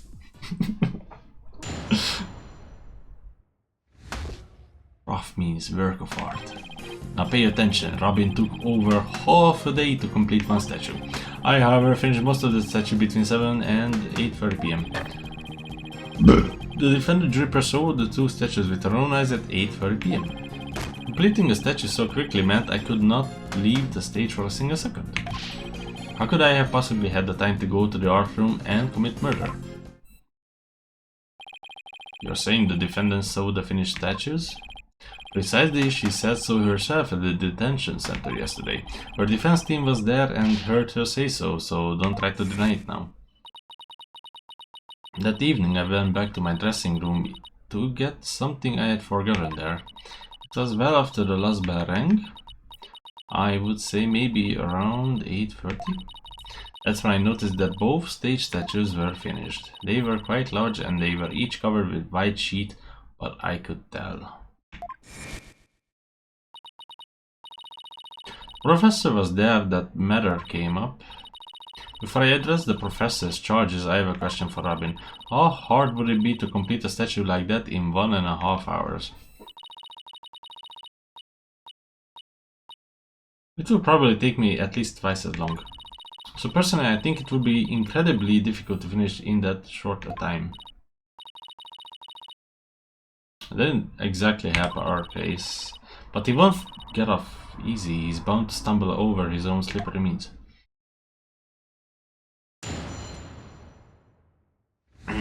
I think the statue wasn't ready because it was covered with white sheet. Now pay attention. Okay.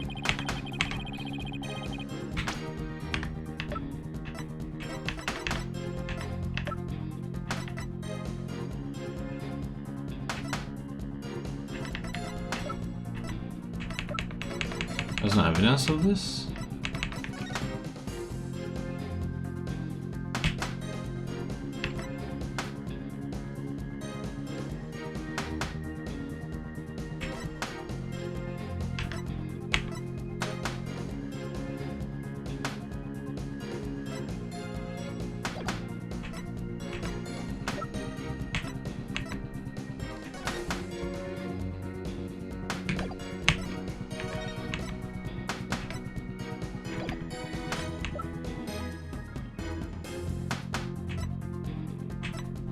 I don't have any direct evidence, so I'm gonna start pressing.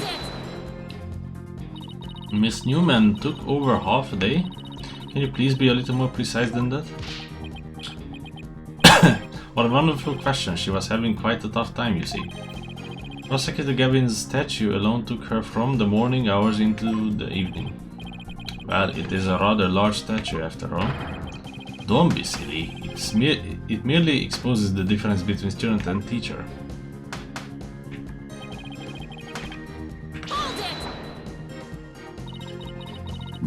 Most of the other statue? What exactly does that mean? Robin created the basic outline of Mr. Wright's statue before the last bell rang. I, in turn, completed the rest of it. I see, in academics as well as art, learning the basics is incredibly important. In short, you skipped the most important part of the statue making, didn't you? Why, you insolent little... It is the practical applications built upon the basics that take so much time. Professors such as I mastered the basics a long time ago. Unlike Miss Fancy Pants here, who lacks all lawyerly fundamentals. Quiet, you. Now do you understand? I did not leave the stage until I was done. Well, Miss Sykes, do you accept the witness's claim? Not on your life, Buster. No, I don't. I know there's more to this, and I won't stop until the truth comes out.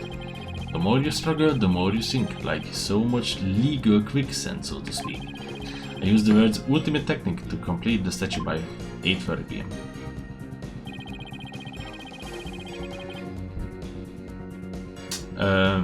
She didn't. Huh?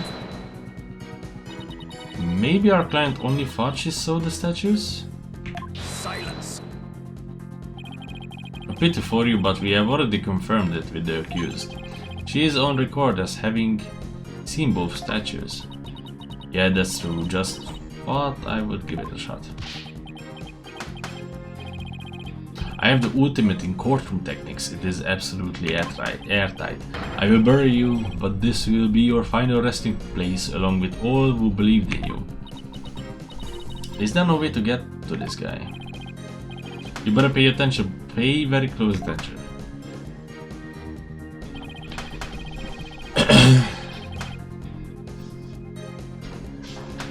Okay. Why were you in such a hurry? In the legal world, your body is your capital. The early bird gets the worm. That's why I get to the bed at 9 p.m. each and every night. And that's why I was working as fast as I could. I did not want to miss my bedtime. Well, ready to concede that I never left the stage? Do you accept the witness's claim? Not on your life, Buster. No, I don't. I know there's more to this. I will be more careful, Atana, if you don't have anything. It's probably best to just grin and bear it for until now you find something to nail him with. I'm quite busy today, as I was the night of the crime. How could I have possibly had the time to go to the atrium and commit the murder? I think this is the key sentence here. Yeah, but you could have taken a short break or something. Preposterous. I don't even have 10 minutes to spare. Not even 5 for a visit to the laboratory. Let me ask you, Your Honor, do you find anything wrong with my claim? So far it appears that your statue making was quite a difficult chore. And I see nothing that could overturn your claim that you never left the stage. But the art room is only a few steps away. What's the plan? All I can think of is pressing him like crazy. That's all I can think of too. We just have to seek out a hole to exploit.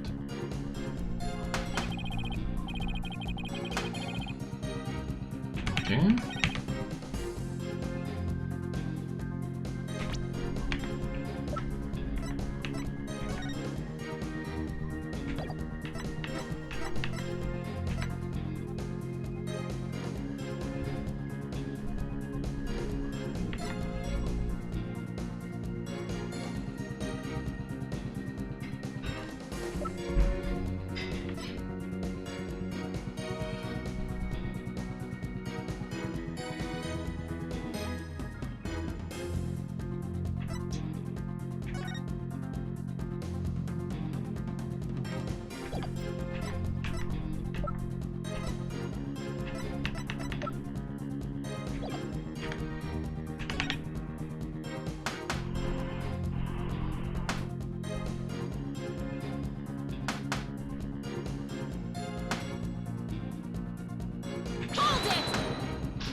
I guess I concede.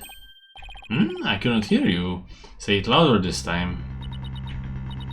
I concede that Prof means would never left the stage. That's right, but what took you so long? I was there at the stage the entire time. I couldn't possibly have committed that crime. I'm not gonna give up here. I'm afraid I have to side with the witness, Miss Sykes. And unless you have any further objections, I have to put this issue to the rest. Nope. Not yet. The defense still has an objection. Otena, you thought of something? Well, as I said, not yet. Oh, so it's time for legal smoke and mirrors? Not yet, Otena, it's not yet time to quit. It's at times like this, when it seems like there's no way out, that you have to force your bigger smiles. Have to turn the case upside down. Instead of focusing on whether Prof means could have gone to the art room, I should focus on how he could commit murder without going there. It seems our young lady has a real bona fide idea. I must use any means possible to distract her, see if she can think while I cast these stones. Who brought the bird to school? Sykes, Donald. If I hear one word from your usual jibber-jabber, I shall have your head. The murder occurred in the art room, yet the witness was on stage. How do you propose to fill the vast gap between these two key facts? If I accept the premise that the professor was on stage the entire time, the only other answer is that we got something else wrong. Wait, that's it. Every last one of us made a huge mistake. We were totally wrong about the crime scene. If Prof Means was on the stage the entire time, then he must be the killer. Ridiculous, the defense has become utterly incoherent. No, it's just the murder wasn't committed where we thought it was. Continue, Sykes, though. Okay, the murder was actually committed here. In the archery range, obviously.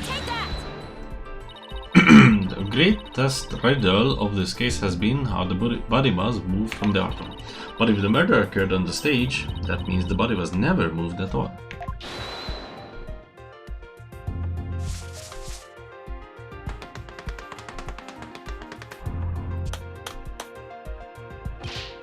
Silly girl, when the body was found, there wasn't a drop of blood on the stage floor. Surely there would have been some blood if there were the murder, if that's where the murder was committed. There wasn't any blood on the stage, really. But there was something on stage at the time of the murder that's now bloodstained. This is what I've been waiting for. Why is there blood on this shit? If it's true, then there were no bloodstains on the stage floor. But there was something on the stage that did have bloodstain. And that would be this, the school banner. No blood would have gotten on the floor if this were under the victim where she was killed. Oh my, that's quite a compelling theory. Silence. What is it now? My theory makes perfect sense. That was a pathetic attempt. You must put every inch of your body into your attacks. The autopsy states the cause of death was loss of blood. Yet the only trace amount was found upon that banner. Where did the rest go? Blood getting on there when the body was moved by wire makes no sense. Makes more sense than not. Very good, Simon. Tell me what's your first choice for higher education? I write you the ultimate in recommendation letters. You're all but guaranteed to get it. Actually, the defense has something to explain that as well. You do? If there was only a trace amount of blood on the school banner, then there must have been something else the killer used to soak up the blood. All I have to do is figure out what. This is what soaked up most of the victim's blood.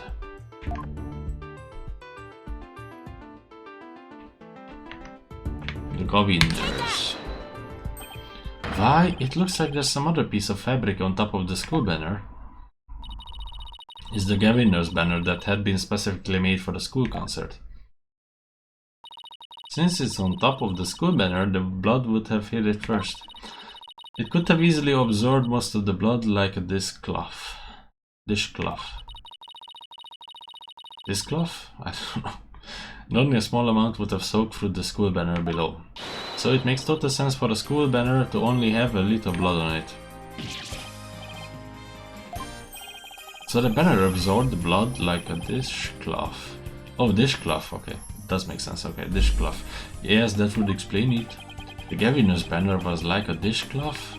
Surely it was at least a towel quality.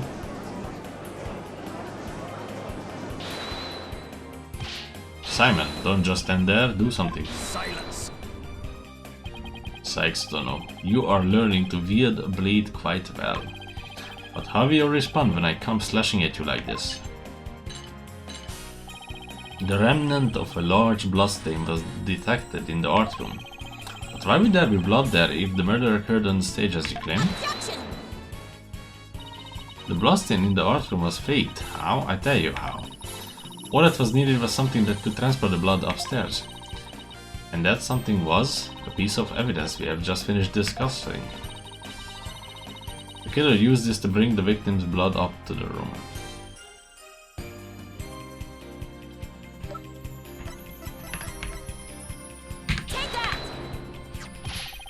To think he would stoop as low as to present near garbage to this court. It's only garbage because someone tried to destroy it by tossing it into the incinerator. That someone was most likely the killer seeking to get rid of the crucial evidence. The killer used the prior to bring the blood-soaked Gavinus banner to the art room. Then the blood was wiped onto the floor to complete the rose. It makes perfect sense.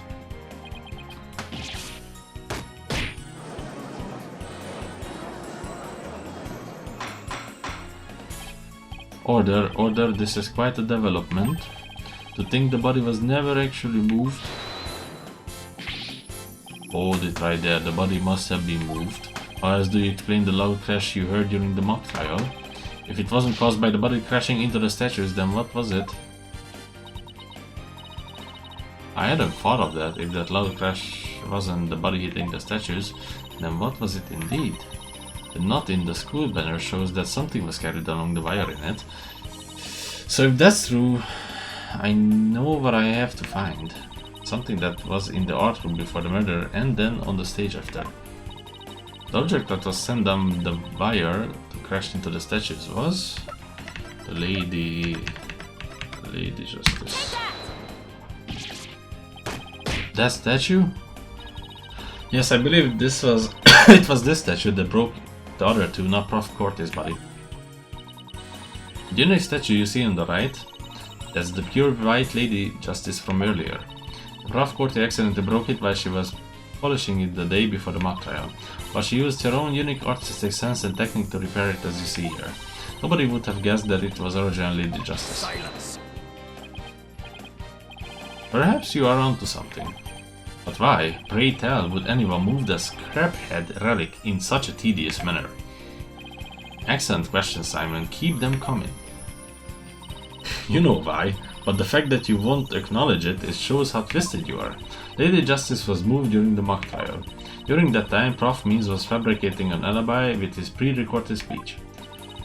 If you consider the facts, then Lady Justice was moved in order to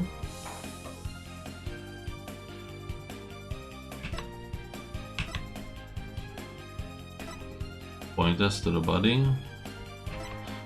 Either interrupt the mock trial or point us to the body. Hide the body. Oh, point us to the body, I think. Prof. Means used his pre-recorded speech to fake an alibi during the mock trial. He wanted to make it look like he couldn't possibly have moved the body. Moving Lady Justice was his way of pointing us to the body and cementing his alibi.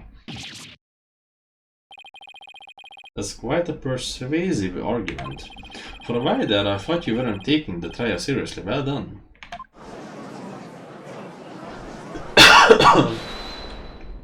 I'm actually not taking it seriously.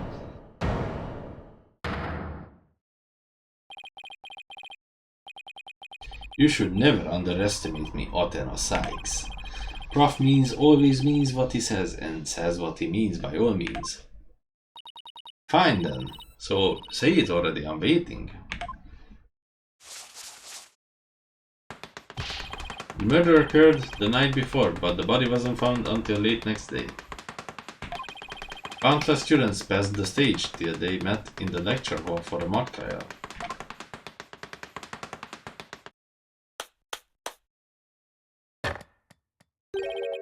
So answer me this, why didn't anyone see the body the entire time?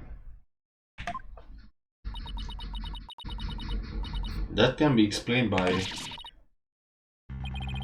If the victim was murdered on the stage and left there, the body would inevitably have been discovered, And of course, there was nowhere to hide the body up on that stage. This is not good, Athena. Our claim is this close to being beaten to a pulp.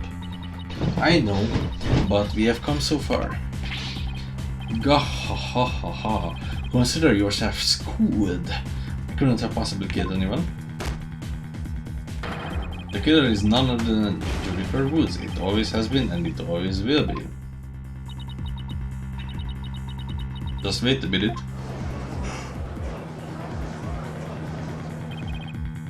Poor Juniper, she must seriously regret having asked you to defend her. And to add insult to injury, you nearly had you convicted for murder. Surely you haven't forgotten that little fiasco?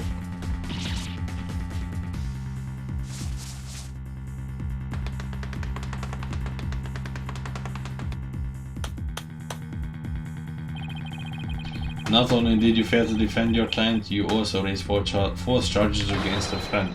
You have no right to call yourself a lawyer.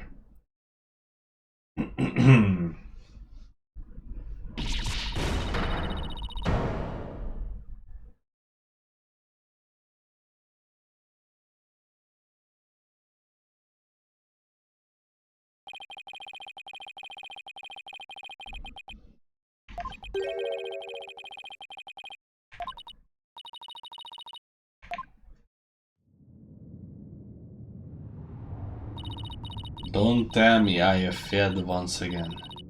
Failed to save someone near and dear to me. I have worked so hard to become a lawyer and even study psychology. Has it all been for naught? Am I just doomed to relive that all over again?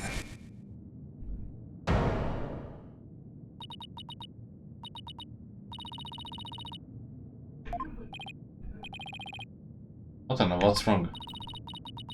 Breathe in, breathe out. Breathe in, breathe out. Relax, Atana, breathe. It's not working, everything's going dark. So all I've done, is this how it ends? Forgive me, Junie, I couldn't protect you like I said I would. No, come on man, it's easy. You leave Atana alone, man, she's the one who saved me. It was because of Atana that I could stop hiding and start living my life as a girl again. And she saved the friendship between you, Juniper, and I. I think you're an awesome lawyer, Atana, one of the best. But I raised false charges against you. And that's not all. I've done some seriously unforgivable things. What's the big deal? False charges are nothing to be scared of. And I'm not even mad at you. I should really be thanking you. You use legitimate means to expose my wrongdoings and give me a chance to re-examine what's important. But what does it matter if I can save Juniper? I mean, the whole reason I've come so far is... It's not over yet, Tina.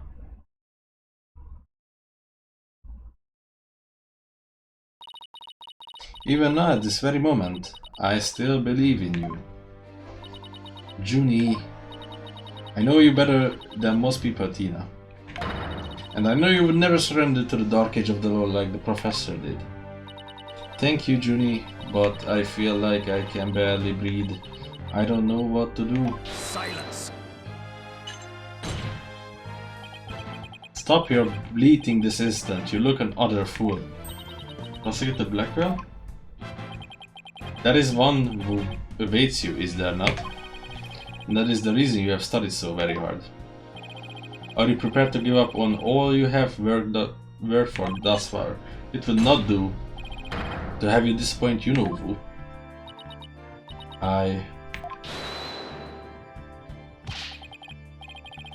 You're wasting your time, you have nothing on me. No evidence or anything else to establish my guilt.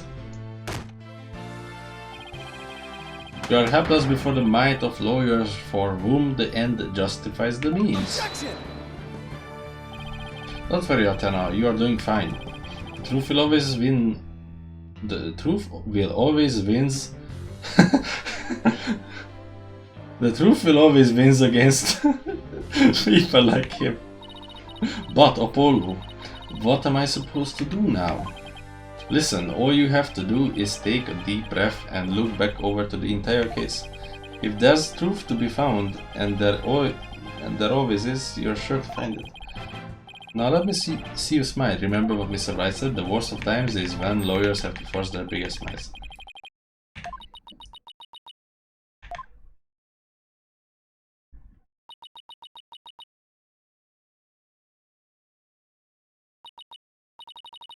Thanks, everyone.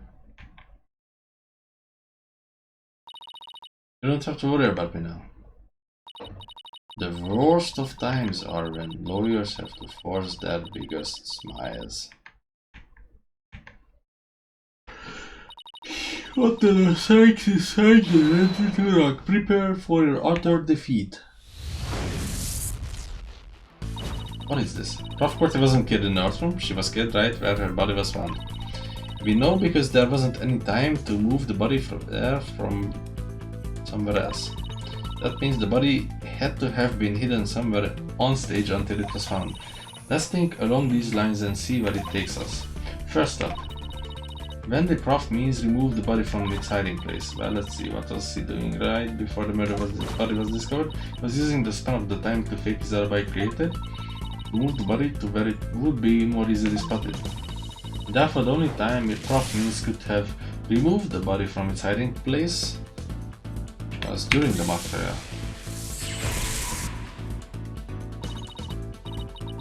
So during the mock trial specifically, during the speech. Prof means moved the body to an easily seen location during his long pre-recorded speech. Professor also moved something to the stage that wasn't there specifically.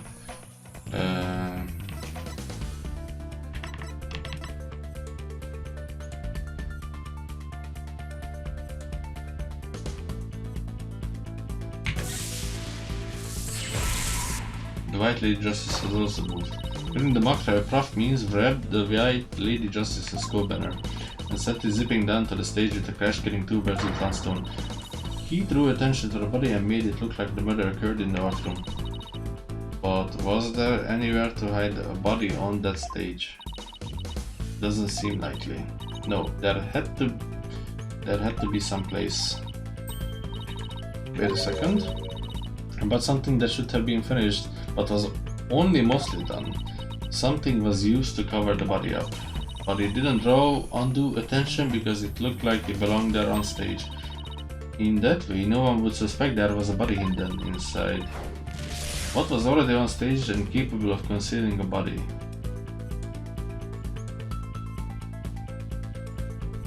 The Wright statue?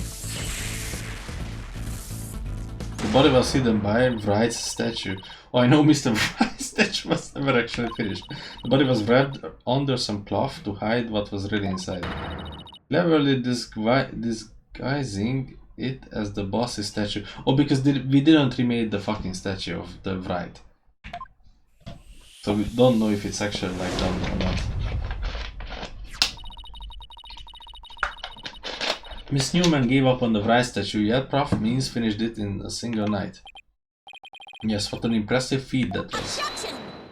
No, not really. He didn't finish it. No, his so-called work of art deserves none of that praise. That's because it was only a facade to hide his real work. The murder of Prof Corte. Come again? I'm afraid I don't follow. He hit the body by making it look like the statue of the Mr. Wright. Because it was, I gathered as much. Wasn't this obvious? I mean, this white cloth and two statues, what could be underneath it, the body? And you can have a statue half finished and then it breaks, nobody will know how much it was actually broken. Because it's broken. With the body wrapped around under a piece of cloth, it looked like just the statue. What? I second that, what? Now this is getting interesting. No, this is getting preposterous. How would such a thing even be possible? Well, we never know until we try. Uh-oh, I think I know where this is going. Okay, Apollo, time to turn me into a reasonable likeness of Mr. Wright. I'm going to pose like the statues like so. And I want you to wrap me up in cloth so that I look like a statue. It was obvious, but where am I supposed to get this magical cloth?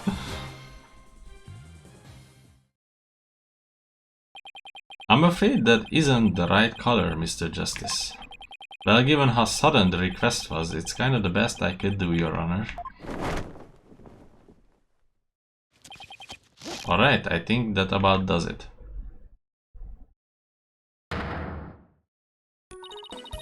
Well, what do you think, everyone? Do I look just like the statue of Mr. Wright or what? Looks like some random person to me. Wouldn't the statue a pair of busts? Phoenix Wright has the spiky hair on the back of his head. Forget the hair. The statue's head is way bigger than your average person's anyway. Gotta hand it to me for trying anyway. Wait, that's it. The hands.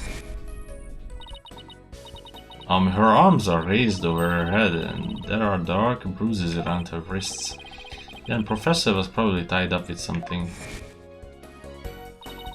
The marks on her wrist indicated she had been tied up. Apollo, tie me up in a new pose. Wait, you are not into this kind of thing, are you? What? No, besides it was your idea. Just tell me how to tie your hands already. Of course his wrists were tied together and I can't help but think that's related. How should I arrange myself to match the shape I want given her hands were tied?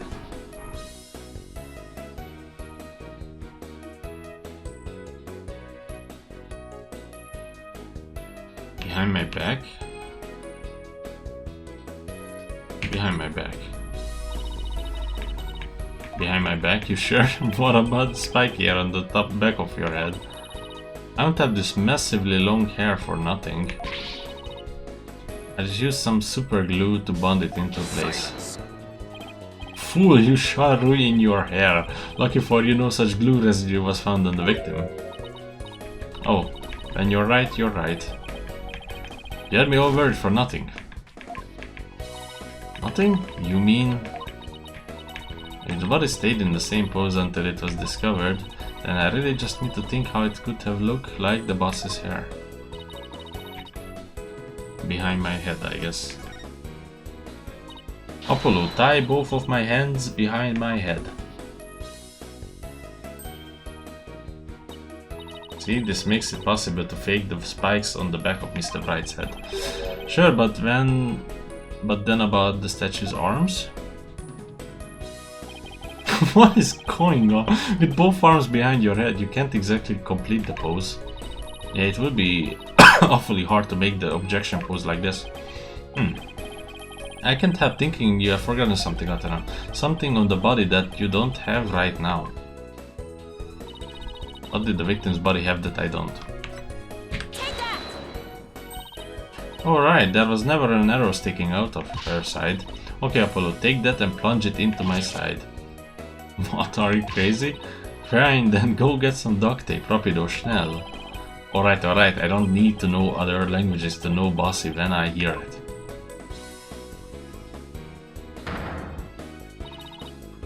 A fatal arrow to the side. A spiky hair created from two hands. A masterpiece in the making, now cover me with that cloth. But remember to make the arrow stand out, okay?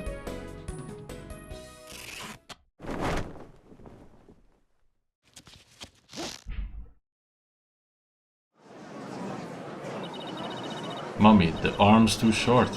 Remember your indoor voice, dear. Nobody's buying it. The arrow's nowhere to be long enough. But what else could you use for the arm? Still won't give up, eh? I must commend you, if only for your spirit and determination. Of course she's not giving up. After all, she would put me through, she owes me an explanation, and that one makes sense. Now, disappoint me again and the penalty will be doubly painful. Nice, I guess I better get this right this time. Think, Athena, think. Prof Corti was murdered when she stopped by the stage to see Prof Means. If it wasn't premeditated, he must have used something close at hand in his little ruse. Apollo, show me those stage setup photos again. Like that. Right now. Okay, hold on. Please, please. Please be in this photo. The arm on the right, Mr. Wright statue is here. Well, I'm gonna save just in case, but I think it's his staff. But you would have to know that in the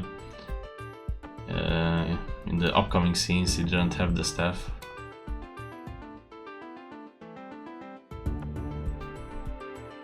Do I pass on this? Like that's what I'm. Got it. I know what he used for the arm to the statue on the statue of Mr. Wright. This is absurd. There is no such thing in this photo. Don't play dumb with me, Professor. It's the staff you have right there. Staff? This is the spear of great legal warrior. Whatever, just hurry up and lend it to me.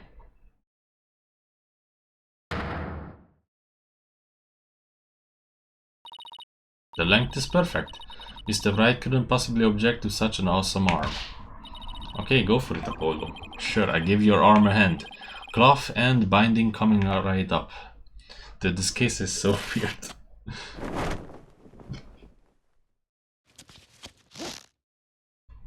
Objection!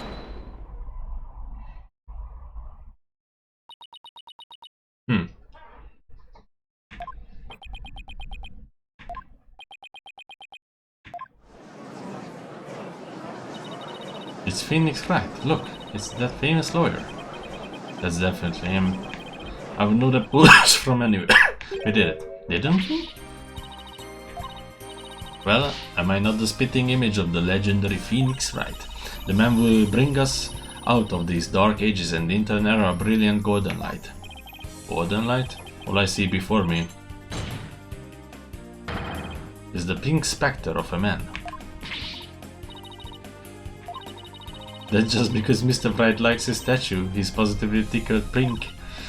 Get it, Apollo? He's tickled pink. Wow, the joke deserves a pink slip. It seems the gallery is quite impressed with the defense's sharp thinking. And the witness? Bah, the resemblance is nothing more than a coincidence. Not so fast there, Buster. Unfortunately for you, I can prove my theory to be more than mere coincidence. Prove that his spear was thrust into the victim. All I have to do is...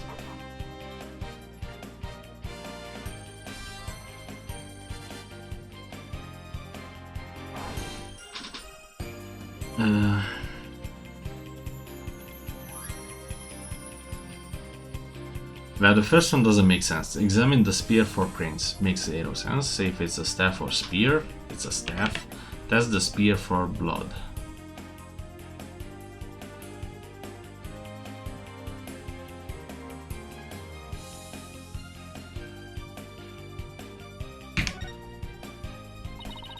We had assumed the victim's jagged wound came from the arrow being forcibly shoved in. But if the wound was from the spear instead, then we should be able to detect traces of the victim's blood on it. Your Honor, a brief recess, if you will. By any means possible. What if I get rid of my spear? Wait, what if I burn it?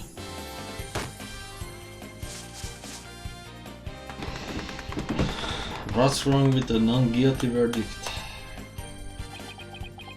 If I do that, I'll be found innocent. Yes, I'm innocent, I tell you. Surely you don't expect us to take lectures from you now. Now I ask you in the gallery. Help me decide the professor's fate. Bathroom detail.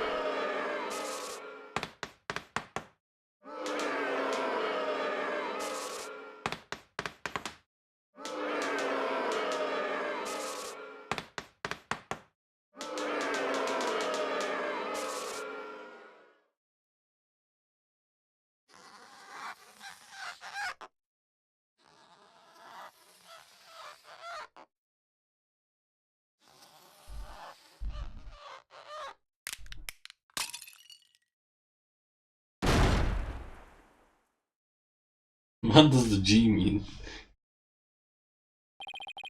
Prosecutor Blackville, what has become of our witness Aristotle Means? It is as Sizedono suspected. Blood was detected on his staff. He has admitted to this heinous crime, all of it. He shall join us in the clink tomorrow. His teaching skills can be put to good use there. Great. He teach felons that the end justifies the means. So much for rehabilitation. Can I ask what the professor's motive was? I could barely make out a word he said on account of his shattered teeth. One of Blackfield's fellow inmates was once a surgeon, why not a former dentist too? I eventually had him put pen to paper. It turns out Prof. Means was the one taking bribes. The victim had suspected him after a report from the class snitch that led her to question him at length the day of the killing, right there on the stage. The result? The heinous crime that was brought before this court. That fool like Newman had come to know of the script's contents via the victim's note. It seems he came up with a plan to stab the victim with her own awl in order to make the killing look like the one in the script and thus frame the defendant. But the scrap of paper with Hugh's name had the same mark as Prof. Cortis' planner. Yes, about that. Those planners are bestowed upon all students graduating at the top of their class. Really, so then... Indeed, once upon a time, Prof. Means was also awarded the same notebook. The handwriting is being analyzed now, but like as not, the scrap belonged to him. This too was evidence of the bribery scheme that the victim had obtained. Know that Constance Corte was clean and that only Aristotle Means took the bribes. To think a professor would murder a colleague, then try to pin it on a student. If this is the dark age of the law, then we can only hope that a brighter future awaits. And the first step is to hand down my verdict for a promising young lady. This court finds the defendant Juniper Woods.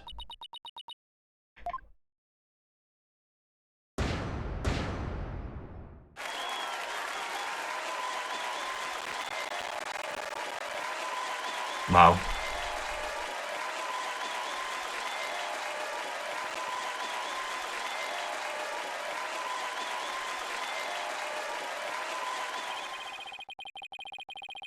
I wish you all the best on your road to becoming a courtroom judge. We will need young people like you, if we ever hope to restore the law to its former glory. Yes, Your Honor, I work as hard as I can. Maybe one day I'll be able to work with all of you to make a difference. Proudly serve Prof. Cortes' memory. Do not let her death be in vain. That's the last thing I expect to hear from him today. Court is adjourned. Epic case. Well, there was one time when I had to look up what the solution was, but because I didn't exactly know on which sentence I have to present the tape. October 26th, District Court, Defendant Lobby number 3. Thank you, Tina. I really mean it. Ho ho ho ho ho ho ho, it was nothing really. I can take this biggest tangled mess of a case and unravel it just like that. I don't know. You look pretty wound up there at the end, literally and figuratively. You look pretty hungry for a knuckle sandwich, Buster. I wanted to thank you too, Apollo. Aha, don't mention it. Aha, don't mention it. The way you were always there for Tina when she was in bind. And at the detention center where your smile gave me a hope that when there was none. It was like the warm rays of the sun shining down on peaceful woodlands. I think you're an absolutely amazing person. Thanks, Juniper, that means a lot to me. But I still have lots of work to do and I can't wait until we see you on the judge's bench. Oh, I promise you I get there someday. That's why until that day, I'll... Guys, I've got some big news. I mean, this is huge. Oh, am I interrupting something? No, it's okay. I think. So, what's the big news? The school festival, it was supposed to have been cancelled after what happened, but we just got a call. In memory of Prof. Constance Corte, who worked so hard to make it happen. The festival is being extended one extra day until tomorrow. Really? Alright.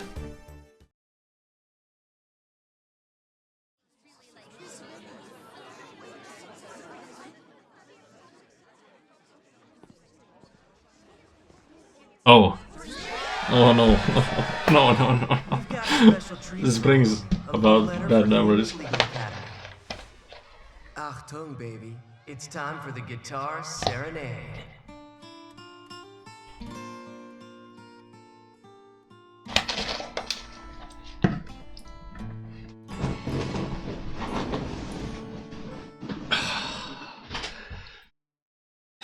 I really should play Apollo Justice, but it's torture. October 27, Team is Legal Academy 3F Lecture Hall. Wow, that was so much fun. School festivals are amazing. Tee hee hee. I think you and Robin are getting a little carried away. Your singing voice, Juniper, it could melt my heart.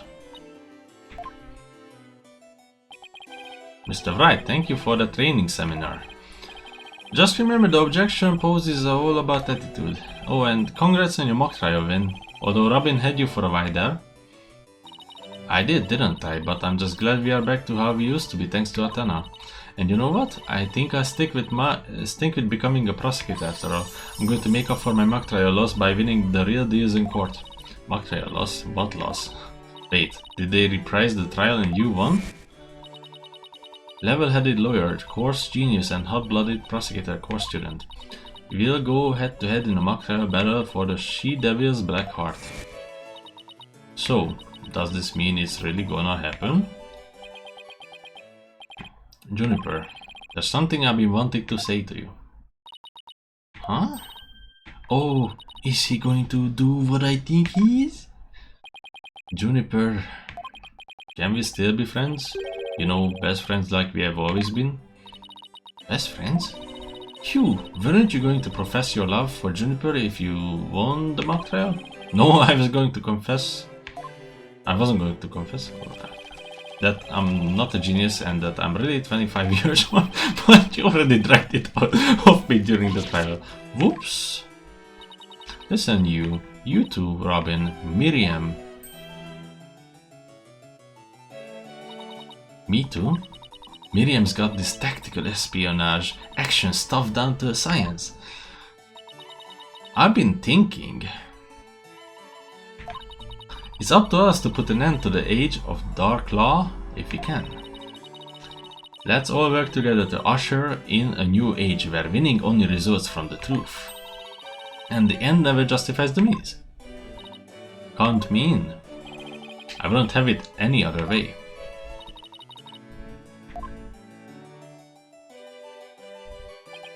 Best friends forever, huh? No matter what anyone says, nothing beats true friendship. You bet. And what about your BFF, Apollo? Aren't you a bit old to be using that word? But yeah, he's the best friend a guy could have. Which reminds me, we are supposed to meet up and gossip about the new girl in the office. Hey, no talking about me behind my back, so what kind of guy is he anyway? Well, if I had to describe him in one word. And so after some slight arm twisting, Apollo promised to bring me to meet his friend. Unfortunately, that promise was never meant to be fulfilled. What? For not long after, their friendship was mercilessly severed by fate. And the bonds between us began to fray and unravel as well. Wow! Sorry, but I'll be taking a leave of absence. Even now those words continue to ring in my ears. The discord in our ever-cheerful Apollo's voice made him sound so cold and distant. Why, Apollo? Why? Why would you leave us all behind? Come on, man. And it's over. At least this episode. What is the next one? Cosmic Turnabout. That's gonna be so cosmic. Save game. Nice screen.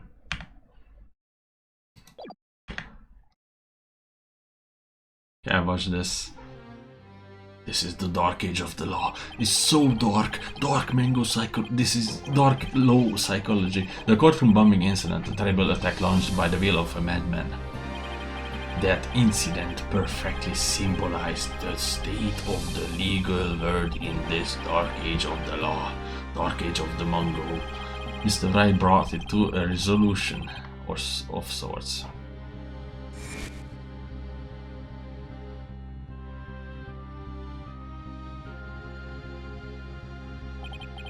Ted Tonate was discovered to be the one responsible for the bombing.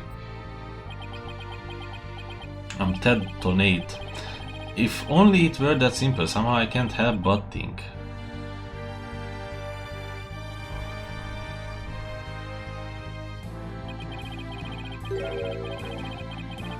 That there's a darker influence at work, and that's lurking in the shadows, waiting. That's I want to review the trial that was taking place when the bombing occurred. After all, I got more than a few personal stakes in it. The cosmic turnabout. This game is so epic, but initially why I was so interested in the Destinies is because there would be references, countless of references to Clavier. Christoph, I mean.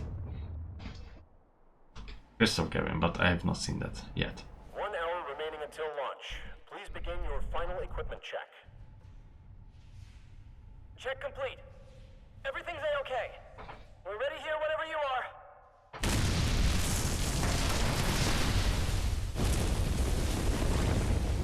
Come in at 2. Come in. Do you copy?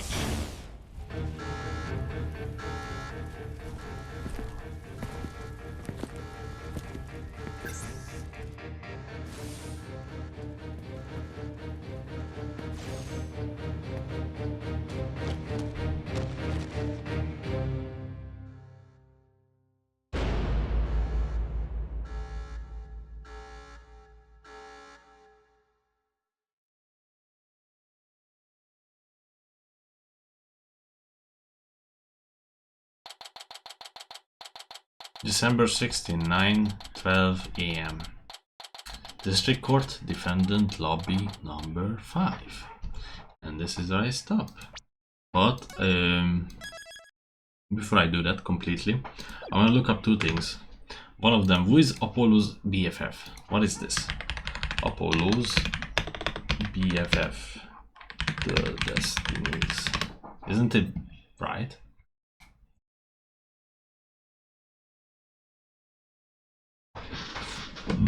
Apollo Justice's best friend is Clay Terran? What the fuck is that? Clay Terran. I mean, he has animations. Or like a Cosmos Space Center. What?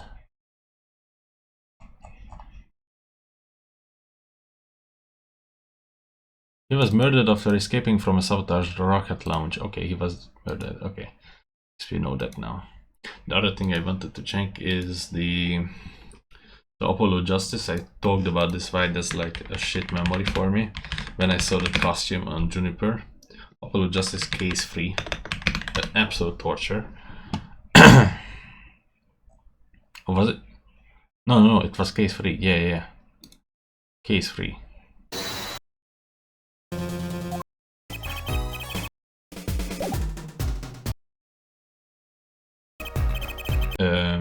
Yeah, Lamiroir. Guitar Serenade.